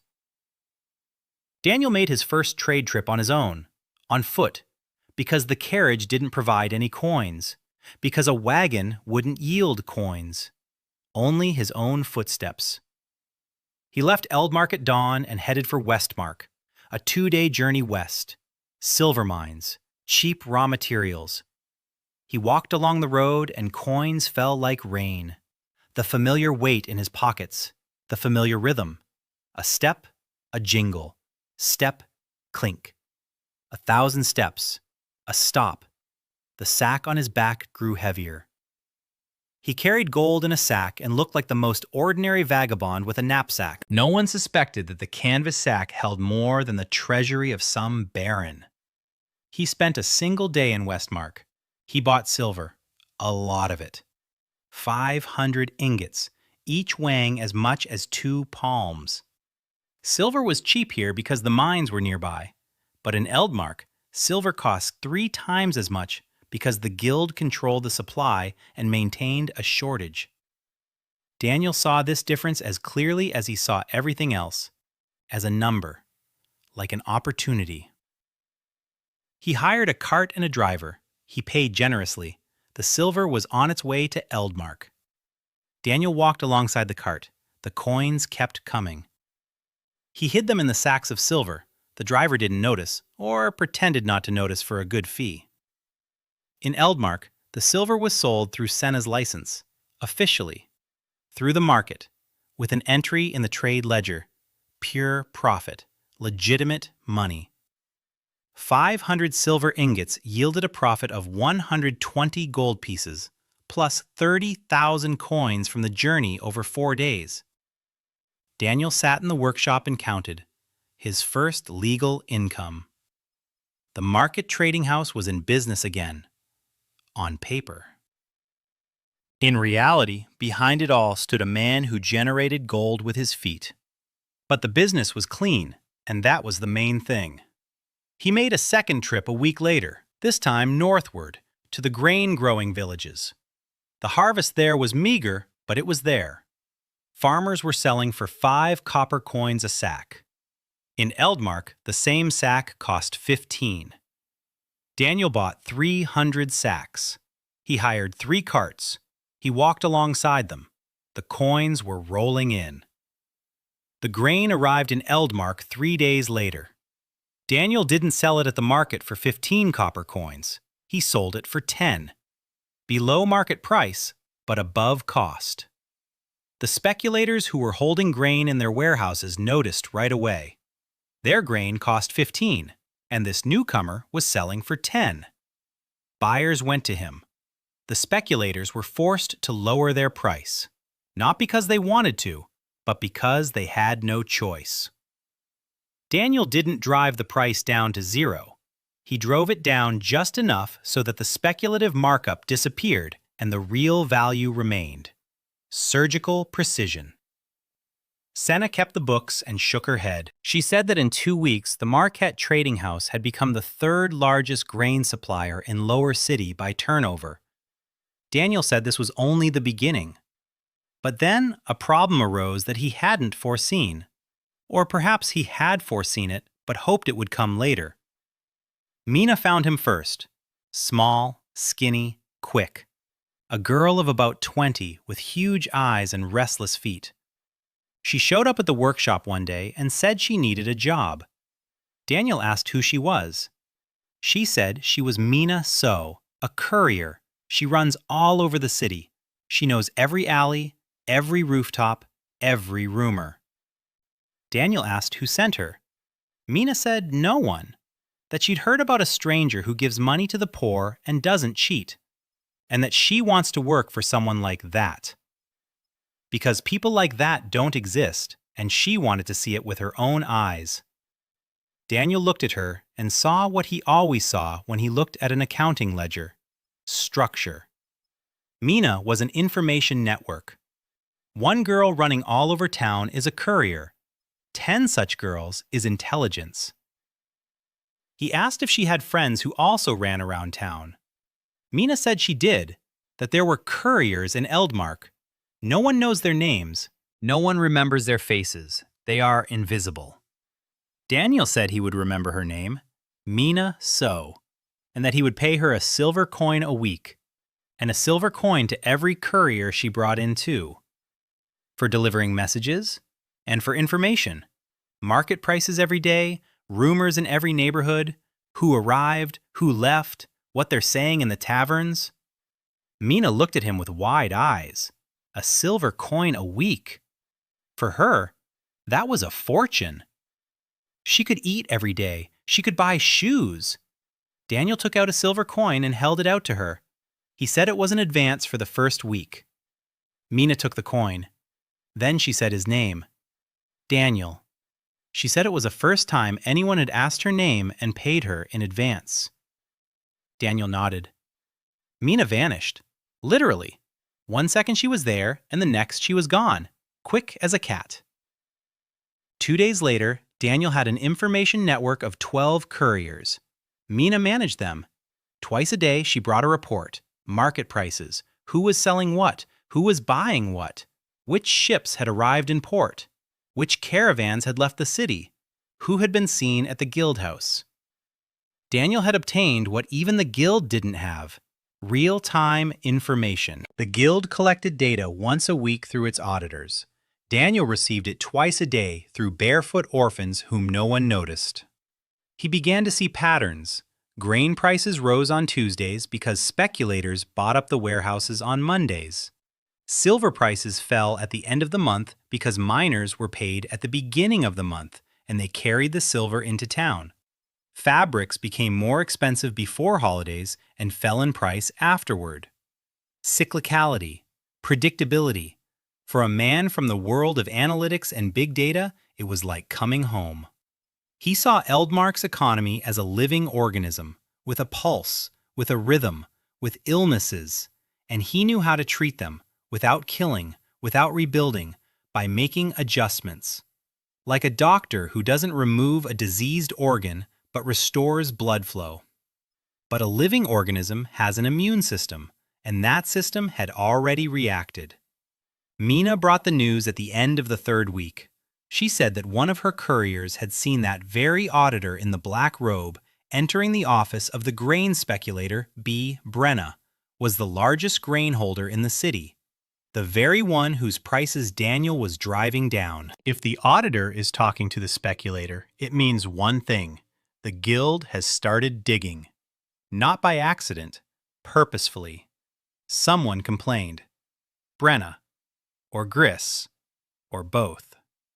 Daniel assembled a team that evening: Senna, Corinne, Mina. The 4 of them in the workshop by candlelight. He laid out the situation. The guild is digging. The auditor is conducting surveillance. Soon they'll start checking Marquette's ledgers, checking the sources of the silver, checking where the capital comes from. Senna said the books are clean, that the silver from Westmark is legal, that the grain from the northern villages is legal, that all transactions are processed through a patent. Daniel nodded. He said the books were clean, but that the issue wasn't the books. The issue is the scale. The Marquette Trading House went bankrupt 5 years ago. Now, in just 3 weeks, it has become the 3rd largest grain supplier by turnover. That's a growth that can't be explained by 3 silver coins for a patent. Someone has invested capital, and the auditor will be looking for who. Mina raised her hand. She said there was something else. She said she'd heard at the Upper City Tavern that Magister Vale had personally requested a report on unusual financial activity in the lower city. Silence. Senna turned pale. Corin clenched the wrench she hadn't let go of. Mina sat on the workbench and swung her legs as if she'd just mentioned the weather. Daniel closed his eyes. Vale. Sooner than he'd expected, Master Vale himself, the guild's chief auditor, the man who, according to Senna, sees numbers the way others see colors.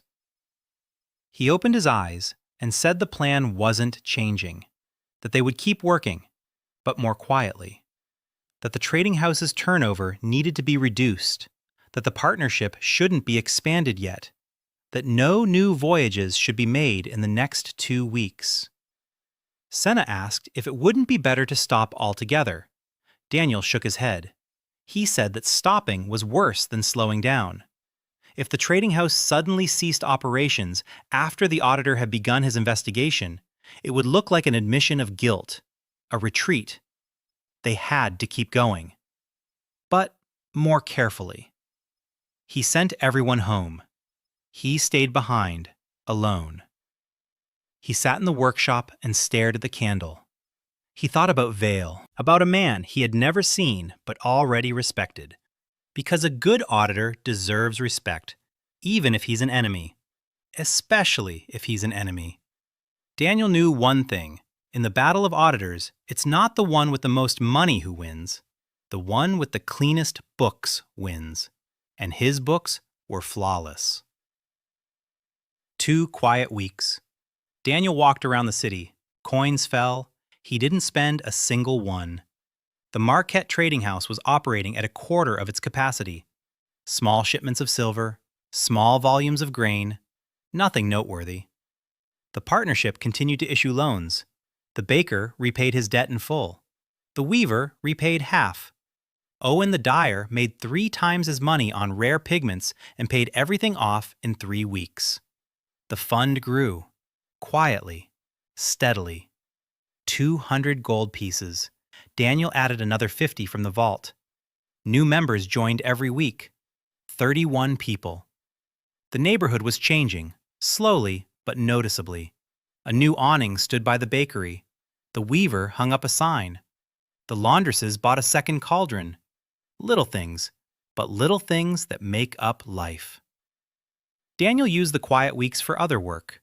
He was searching for the Marquette's documents. Every evening he met with Senna and they pieced together the story. The Marquette house was a middle-class house. Not wealthy, not poor. Honest. Senna's father, Victor Marquette, traded in fabrics. He traded well, steadily, without debt, until, 5 years ago, the guild presented him with a promissory note for 300 gold pieces. A note he had allegedly signed 10 years earlier. Victor Marquette said he hadn't signed it, that it was a forgery. The guild said the signature had been verified by their expert. The court ruled in the guild's favor.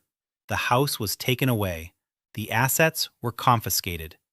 Victor Marquette died a year later. Senna's mother even sooner. Senna was left alone with a surname that had become synonymous with debt and disgrace. Daniel listened and took notes. Every date, every name, every number. Then he asked Senna if she had seen the promissory note itself. Senna said she had. Once. In court. The paper was old. Her father's signature looked similar, but Senna wasn't sure. She was 19 at the time. She cried. Daniel asked where the promissory note was now. Senna said it was in the commercial court archives. All debt documents from closed cases are kept for 10 years. 5 had passed. The promissory note was still there. Daniel went to the commercial court the next day. He requested access to the Marquette's case file.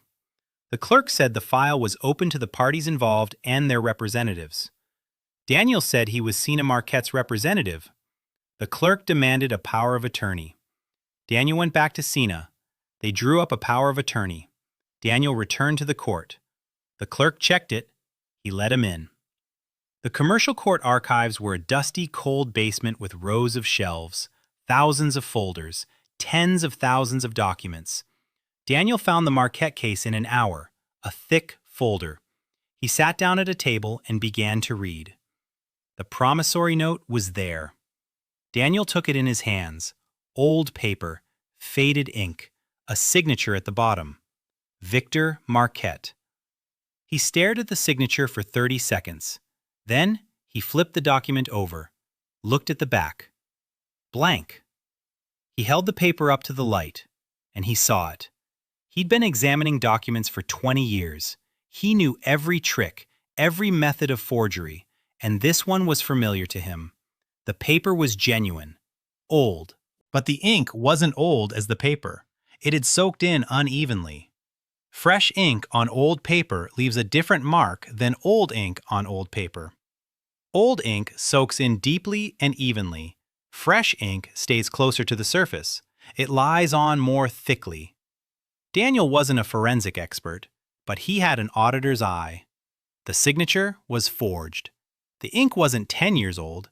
It was 5, maybe 6. Someone had taken an old blank sheet with the Marquette watermark and written a backdated promissory note, faked the signature, and presented it as genuine. Daniel carefully put the promissory note back. He didn't take it. He didn't want to draw attention. He memorized every detail, every letter, every line. He left the archives and went to Senna. She was waiting in the workshop. He sat down next to her and said the promissory note was fake. Senna didn't move. She didn't breathe. Then she asked if he could prove it. Daniel said he could, but not now. Because if he filed a motion to reopen the case now, the guild would find out, and Vale would find out, and all the threads he was pulling would come together into a single tangle. A barefoot stranger, the partnership, the market trading house, Ashwell's workshop, and now an attack on the guild's old verdict. Too many connections, too many traces. We have to wait. Sina clenched her fists. She said she'd waited 5 years. Daniel said he was asking for just a little more time, that when the time came, he wouldn't just challenge a single promissory note. He'll expose the entire system, all the fake debts, all the stolen homes, all the broken families.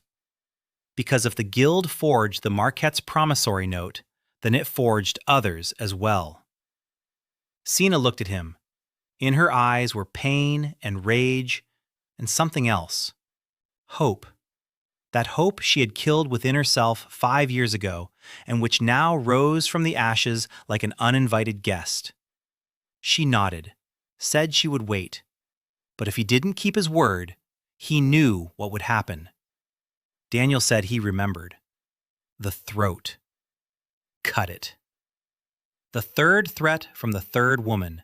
The odds were not in his favor. The next day, something happened that changed everything. Mina came running in the morning, out of breath, eyes wide. She said there was a riot on the northern road. A grain convoy had been overturned. Hungry people from the northern villages. They were heading to Eldmark for food. They found speculator Brenna's convoy. They overturned the wagons. They tore open the sacks. Grain spilled across the road. People grabbed it with their hands. They fought. They cried. The guards were heading toward the northern gate. Daniel stood up and went, quickly. Every step dropped a coin.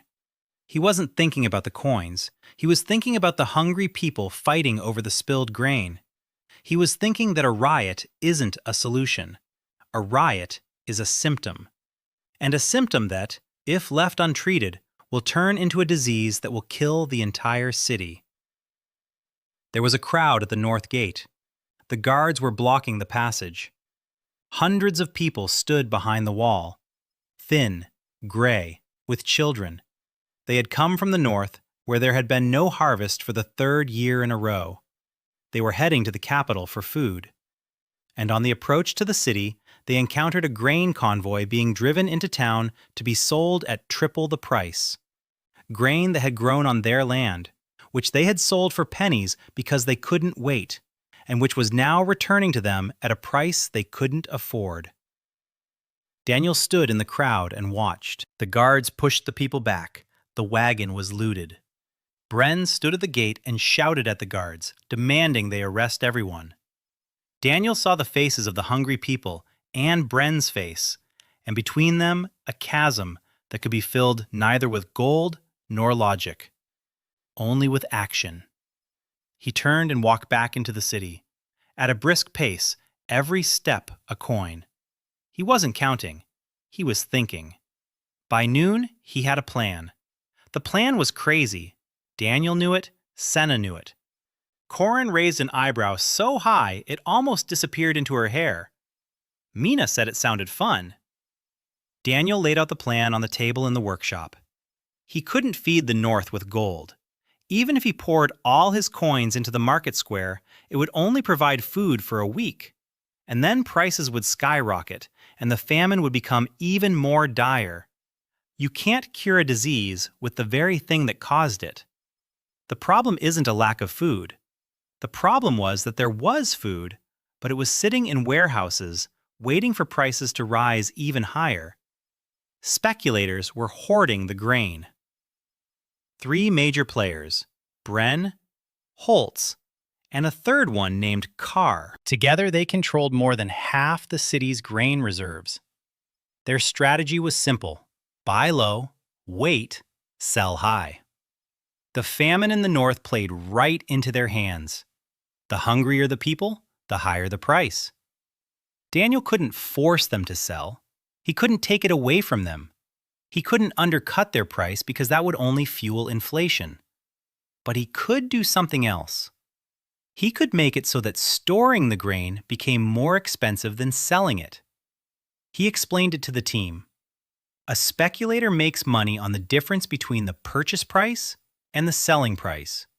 But as long as the grain sits in the warehouse, it costs money. Warehouse rent, security, losses from rodents and dampness, insurance. If the cost of storage rises, the profit from waiting decreases. And there comes a point when it's cheaper to sell now than to keep storing it. Daniel was going to create that moment. Step 1. Mina and her couriers spread a rumor throughout the city, a simple, concrete, frightening one. That rats had infested Bren's warehouses, that the grain was rotting, that the sacks were wet. It wasn't true, but it was plausible. The warehouses in the lower city were old and damp. Rats were everywhere. The rumor spread within a day. Customers standing in line at Bren's began to have doubts. Some left. Some demanded to inspect the sacks before buying. Bren spent the day proving that the grain was clean. He lost sales. He got angry. Step 2. Through frontmen, Daniel bought up all the available warehouse space in the lower city. Not much, 7 warehouses, small ones. But these were all the warehouses that didn't belong to Bren, Holtz, and Carr. He doubled the rent. This didn't directly affect the 3 speculators. They owned their own warehouses. But it affected the small traders who stored grain with them. The small traders began looking for alternatives. Some decided to sell their grain quickly to avoid paying rent. Supply on the market increased. Not more, but enough to make the price waver, from 15 copper coins to 13.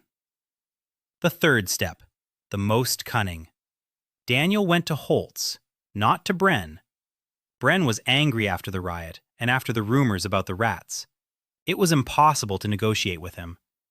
Holtz was different, calculating, cold. A businessman, not a butcher. Daniel approached him, posing as an intermediary for the Marquette Trading House. He proposed a deal.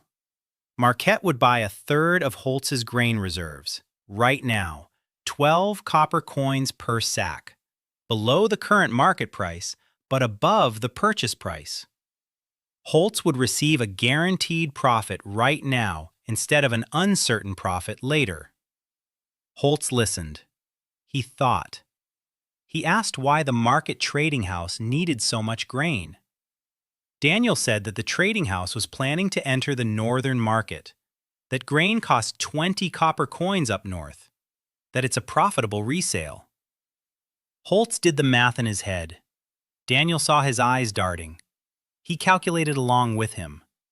Holtz came to the same conclusion Daniel wanted him to reach, that the market was falling, that rumors of rats were undermining confidence, that small traders were dumping grain, that if the trend continued, in a month the price would be 10 copper coins instead of 15, and that it was better to sell now for 12 than in a month for 10.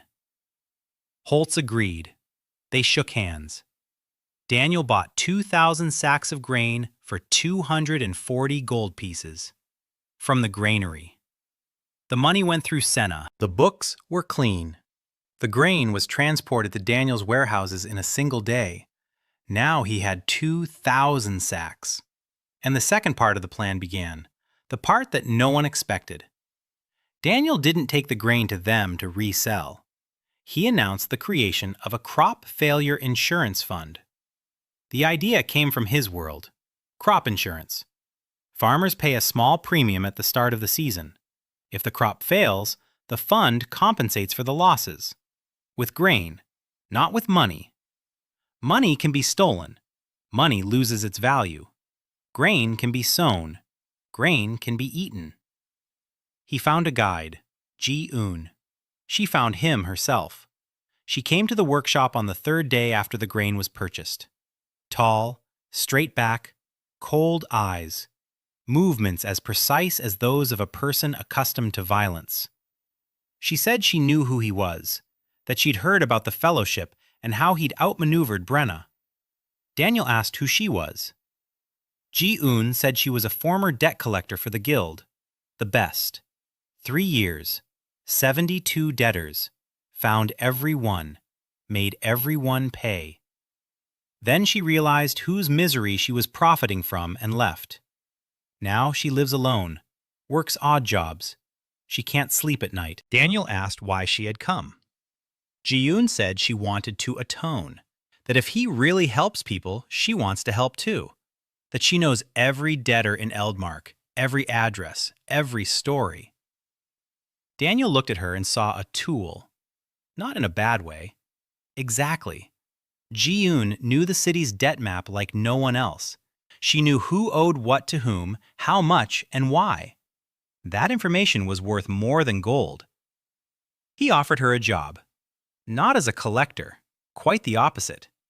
She would track down people with hopeless debts, those the system had already written off.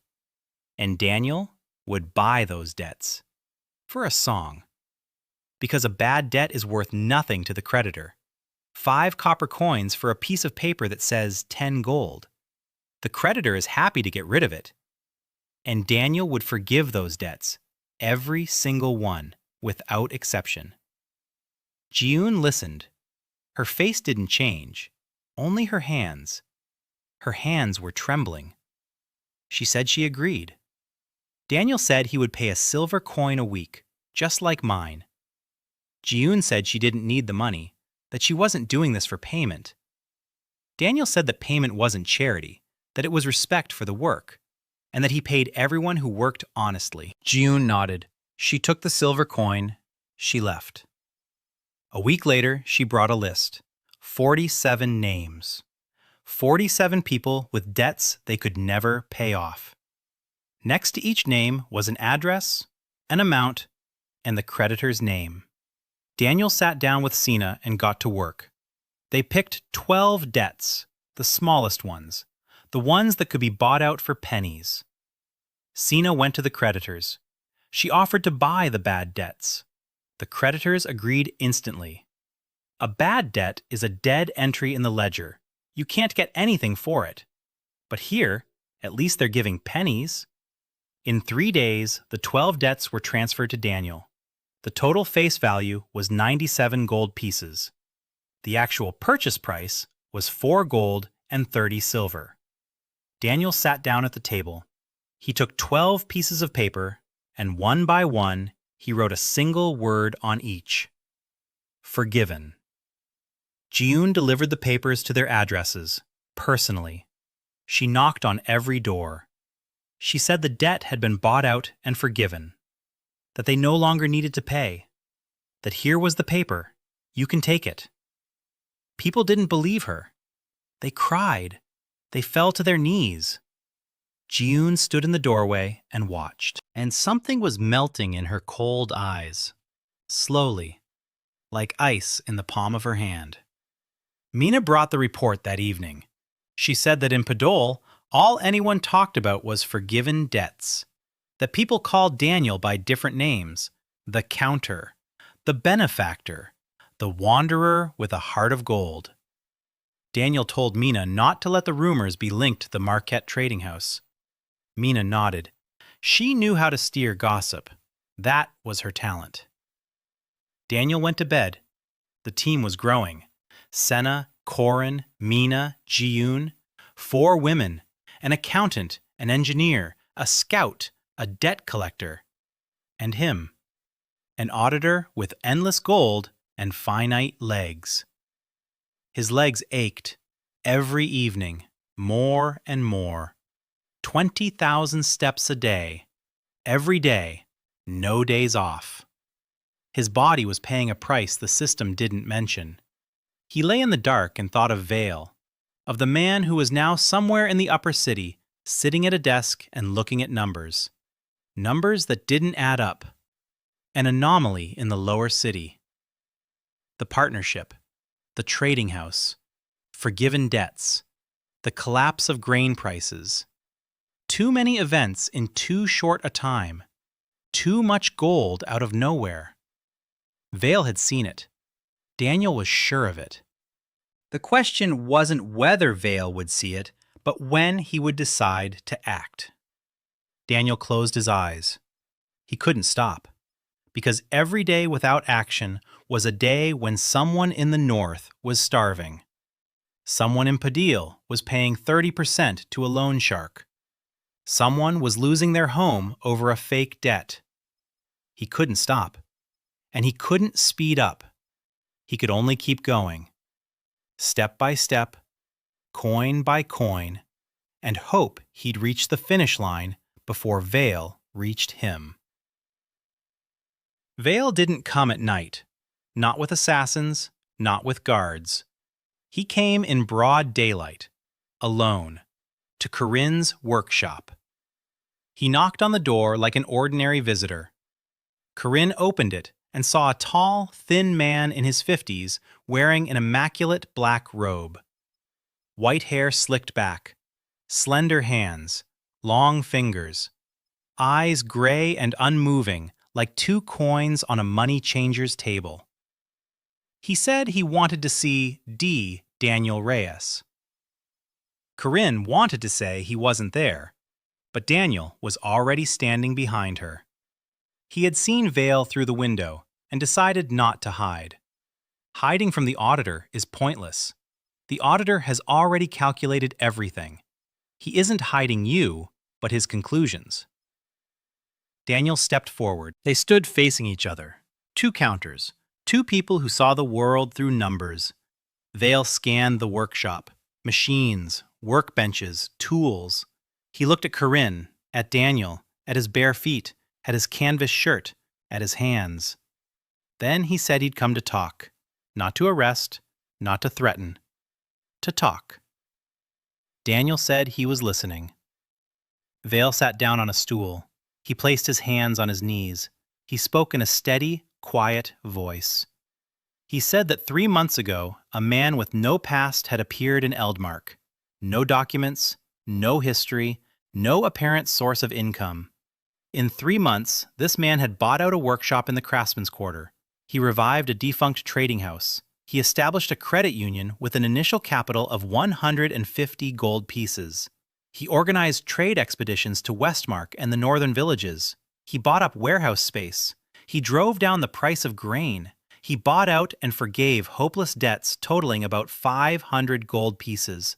And he did all this without causing a single spike in inflation. Vale paused. He looked at Daniel. He said that the last point worried him the most because it was impossible. 500 gold pieces was a huge sum for the lower city. It should have sent prices skyrocketing. It should have caused a ripple. But it didn't. As if the money hadn't been injected, but absorbed.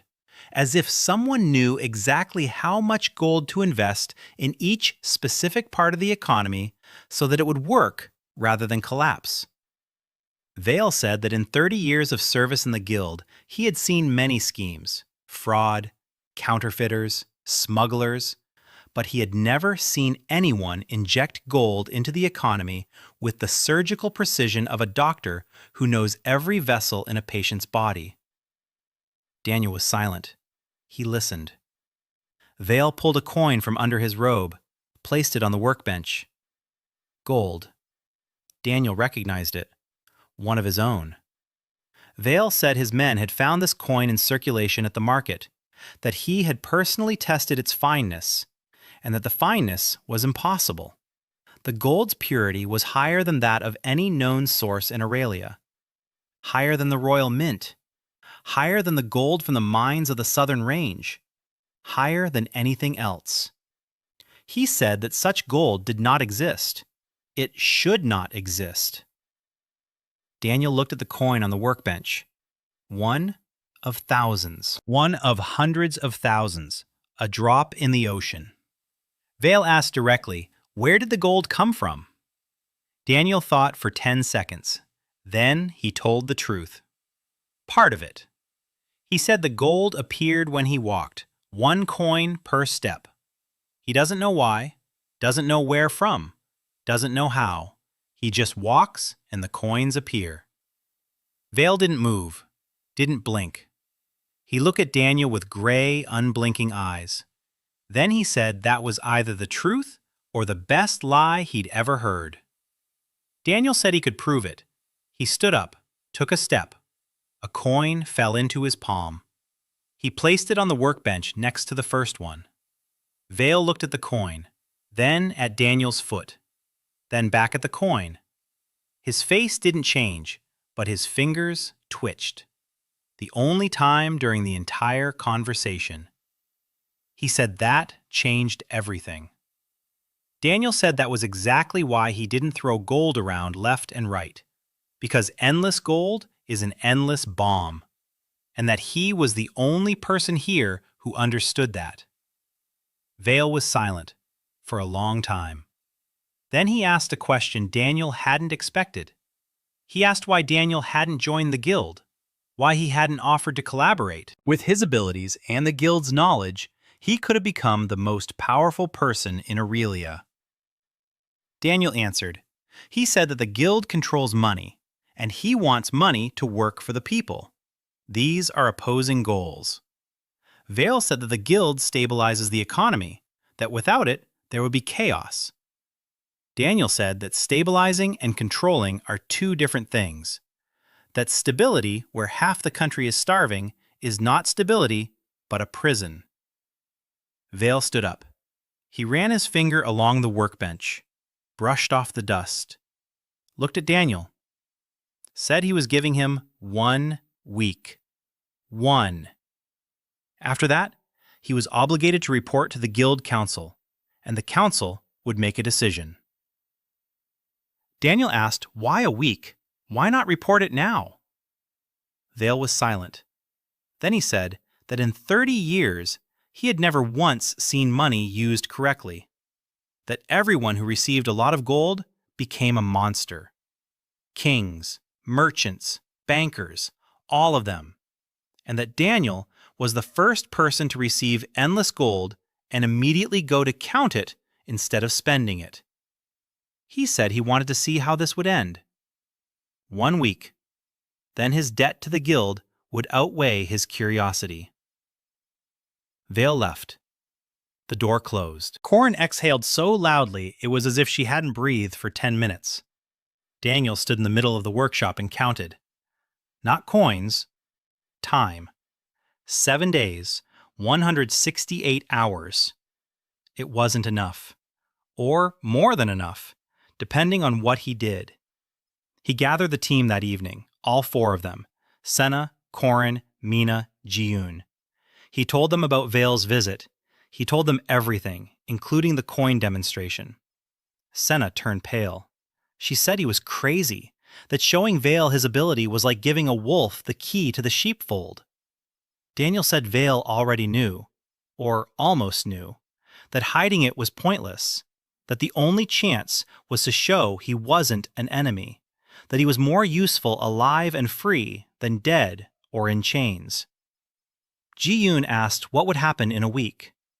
Daniel said that in a week, Vale would report to the council, and the council would either want to control him or destroy him. Neither option suited him. So in a week, he had to be so useful to the city that the council wouldn't be able to touch him without consequences. Mina asked how. Daniel said he knew how, that he had a plan, and that for this plan, he needed all 4 of them. And one more person. A 5th. He turned to Senna and asked if she knew Isabelle de Cray. Senna raised an eyebrow. She said everyone knew Isabelle de Cray. An impoverished aristocrat from the upper city, the last of her line, living in a family mansion that's falling apart, in debt to the guild for taxes, maintaining a facade of honor with her last ounce of strength. She starves in secret. She sells the family silver, 1 piece a month. Daniel said he needed Isabel Decree, not her money, not her mansion, her name, her title, her face. Because in a week, he plans to open the House of Honest Accounts, the first bank in Australia that works for the people, not against them. And the face of this bank must not be a barefoot vagabond from nowhere. The face must be an aristocrat with an impeccable reputation, a person trusted by both the lower city and the upper city. Senna said that Isabel would rather starve to death than accept charity. Daniel said he wasn't offering charity, he was offering a job, a position, a salary, a place where her pride would be a strength, not a weakness. Senna looked at him and said for the first time that he might not be a madman, but a genius. Then she added that the difference between the two was small. Isabel Decree lived in a mansion on Stone Lilies Street. It had once been the best street in the upper city.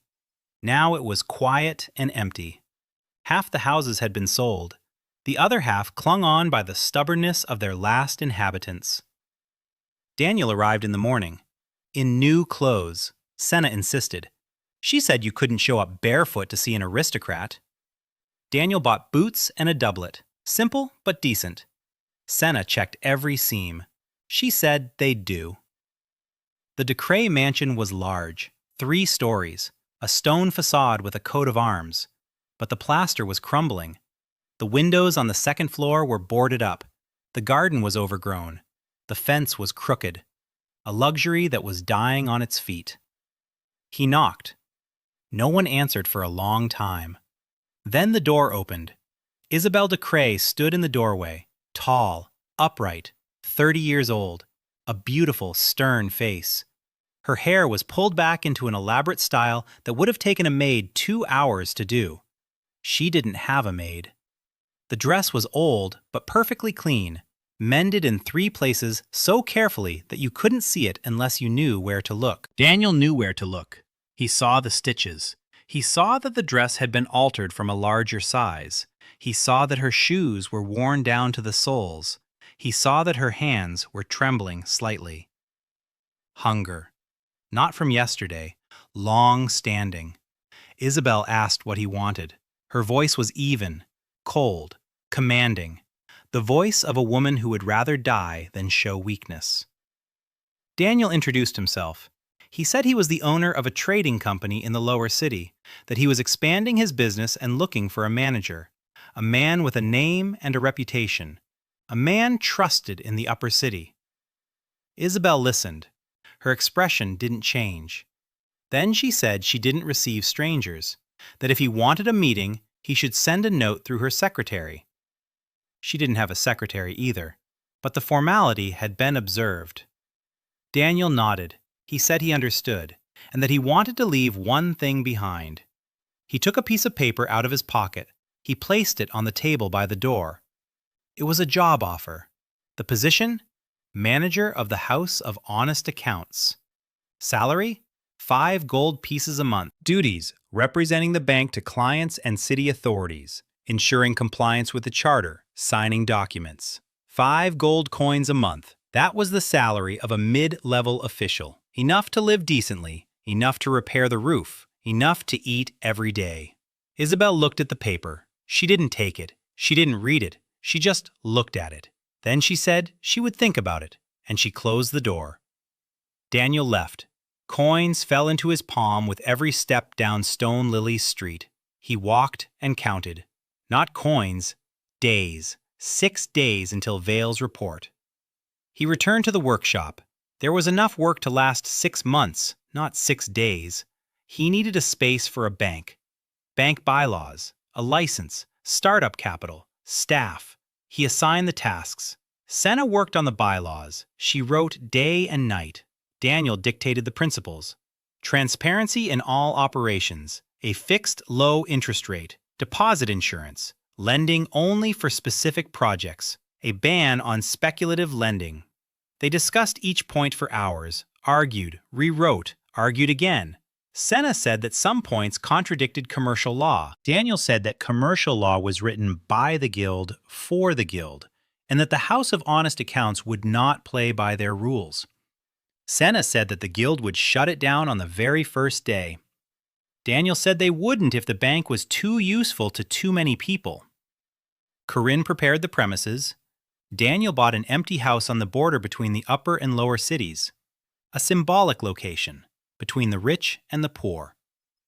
The house was in poor condition, but Corinne brought 10 workers from Podol, people from the guild. They worked for free, not because Daniel asked them to, because they wanted to. The baker came first. He said that Daniel had given him a chance and that he wanted to give others a chance. Next came the weaver, the carpenter, the cooper. In 4 days, the house was transformed into an office. Clean, simple, no frills.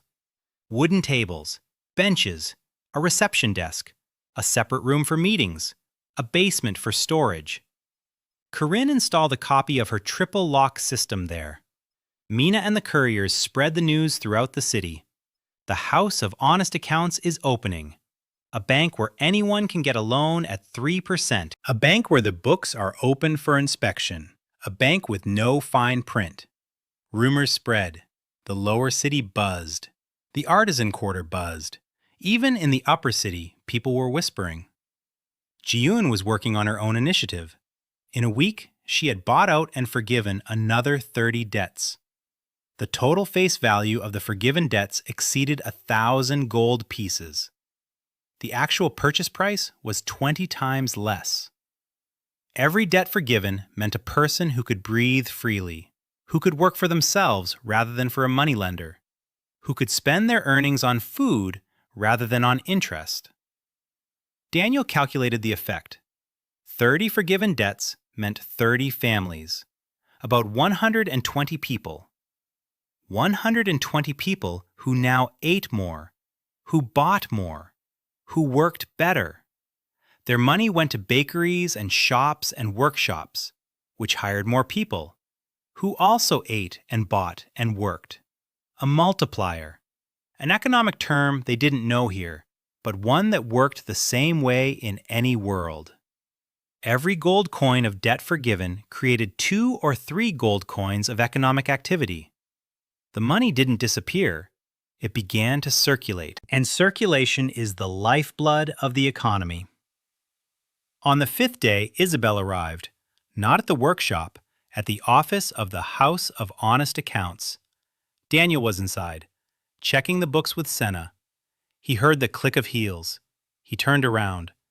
Isabel was standing in the doorway, in the same dress, in the same worn-out shoes, with the same straight back.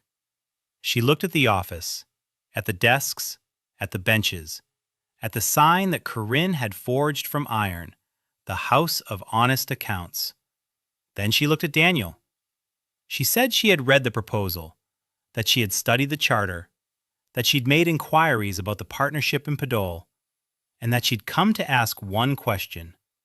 Daniel said he was listening.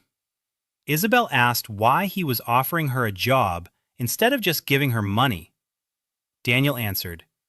He said he saw how she lived, that he understood she was starving, and that he could have simply given her a sack of gold, but that would kill her. Not her body, her pride. And Isabel decrees pride is an asset worth more than any gold. Because people trust her, she is respected, her word carries weight.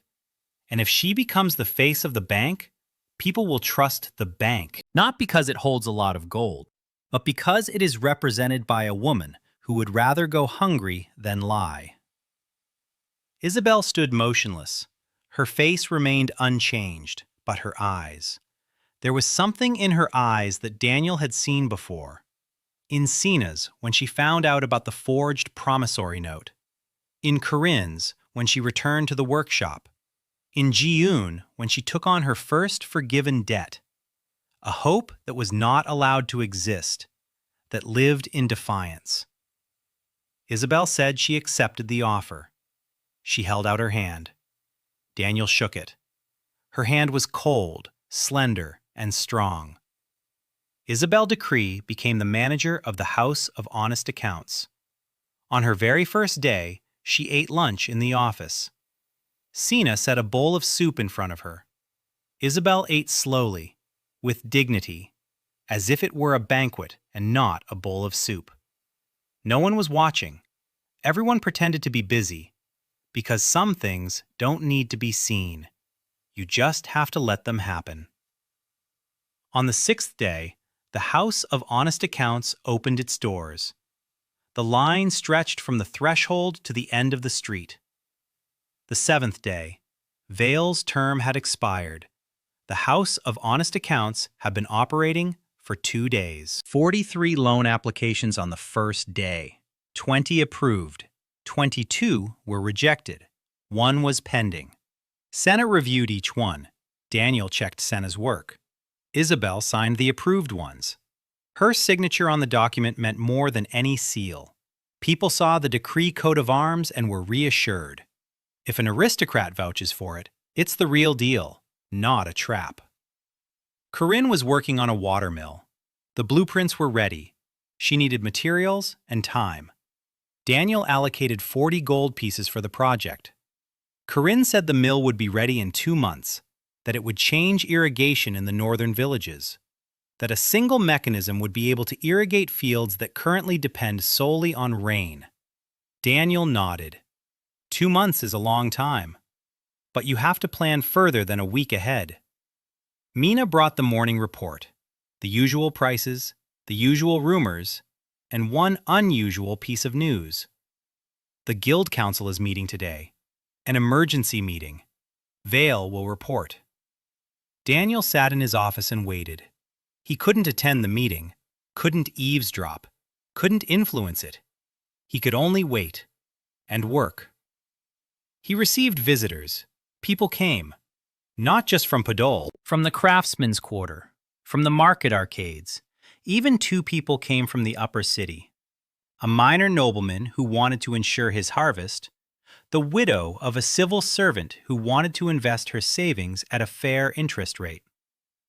Daniel spoke with each one, explained the terms, showed them the books. Open books. Anyone could check any entry. People didn't believe it. Then they checked. Then they believed it even less, because it was too good to be true. Then they signed. By noon, the news arrived. Mina burst into the office, out of breath. She said the Guild Council had made a decision. The Guild was announcing an audit of the House of Honest Accounts, an official one, by the book, a full audit, full access to the books, to the transactions, to the sources of capital. 3 days to comply. If violations were found, the bank would be shut down, its assets confiscated, the owner arrested. Senna turned pale. Corin clenched the wrench. Ji-yun placed her hand on the knife, which she didn't have, but the habit remained. Mina dangled her feet on the windowsill. Isabel didn't move. She just lifted her chin half an inch higher. Daniel smiled. He smiled because this was exactly what he'd been waiting for, exactly what he'd been preparing for. An audit. The only battlefield where he was invincible. He turned to Senna and asked if the books were ready. Senna looked at him as if he were crazy. Then she understood. The books were ready. Every penny, every transaction, every inflow and outflow. 3 months of flawless accounting, not a single missing entry, not a single discrepancy. Daniel said, let them come, that he'd been waiting for this his whole life, that auditing was his element. They came the next morning, 4 guild auditors in black robes, with quills and inkwells and their own books. The senior auditor was an elderly man with a sour expression and hands stained with ink. Vela wasn't with them. Daniel met them at the entrance, led them inside, seated them at the table, placed all the books in front of them, all the documents, all the contracts, all the receipts, everything. Senna stood nearby, ready to answer any question, and the auditors got to work. Silently, intently, turning pages, checking numbers, verifying signatures, counting sums. Daniel sat across from them and watched. He knew what they were looking for: discrepancies in the sums, fake counterparties, fictitious transactions, unexplained inflows. He knew because he himself had been looking for the same thing for 20 years, and he knew they wouldn't find anything, because there was nothing. Every coin was genuine, every transaction was real, every counterparty existed. Silver from Westmark, documents. Grain from the northern villages, documents. The Marquette trading license, documents. Source of initial capital, the owner's personal savings. Origin, the far lands. This point was weak. Daniel knew it. Personal savings from nowhere? But it was impossible to verify. The far lands were far enough away that a request and response would take months, and by that time, the bank would either have taken root or it wouldn't. The auditors worked for 2 days. Daniel was there every minute. He wasn't nervous. He just sat and waited. Sometimes he pointed out where to find the right document. The senior auditor ignored him at first. By the end of the first day, he started asking questions. By the end of the second day, he was talking to him like a colleague. Because Daniel spoke his language, the language of numbers, the language of columns and rows and balances. And the senior auditor saw that he was dealing not with a fraudster, but with a man who knew accounting better than most people in the guild. On the third day, the auditors finished. The senior auditor drafted a report. Daniel asked permission to read it. The senior auditor hesitated. Then he agreed. The report was dry and precise. No violations found. The books are in order. Transactions match the documents. The documents are authentic. Sources of capital cannot be verified on site, but circumstantial evidence does not indicate fraud. Recommendation: continue monitoring. Do not close the case. Daniel returned the report. He thanked the senior auditor. The auditors left. When the door closed, Senna sat down on the floor. She just sat down.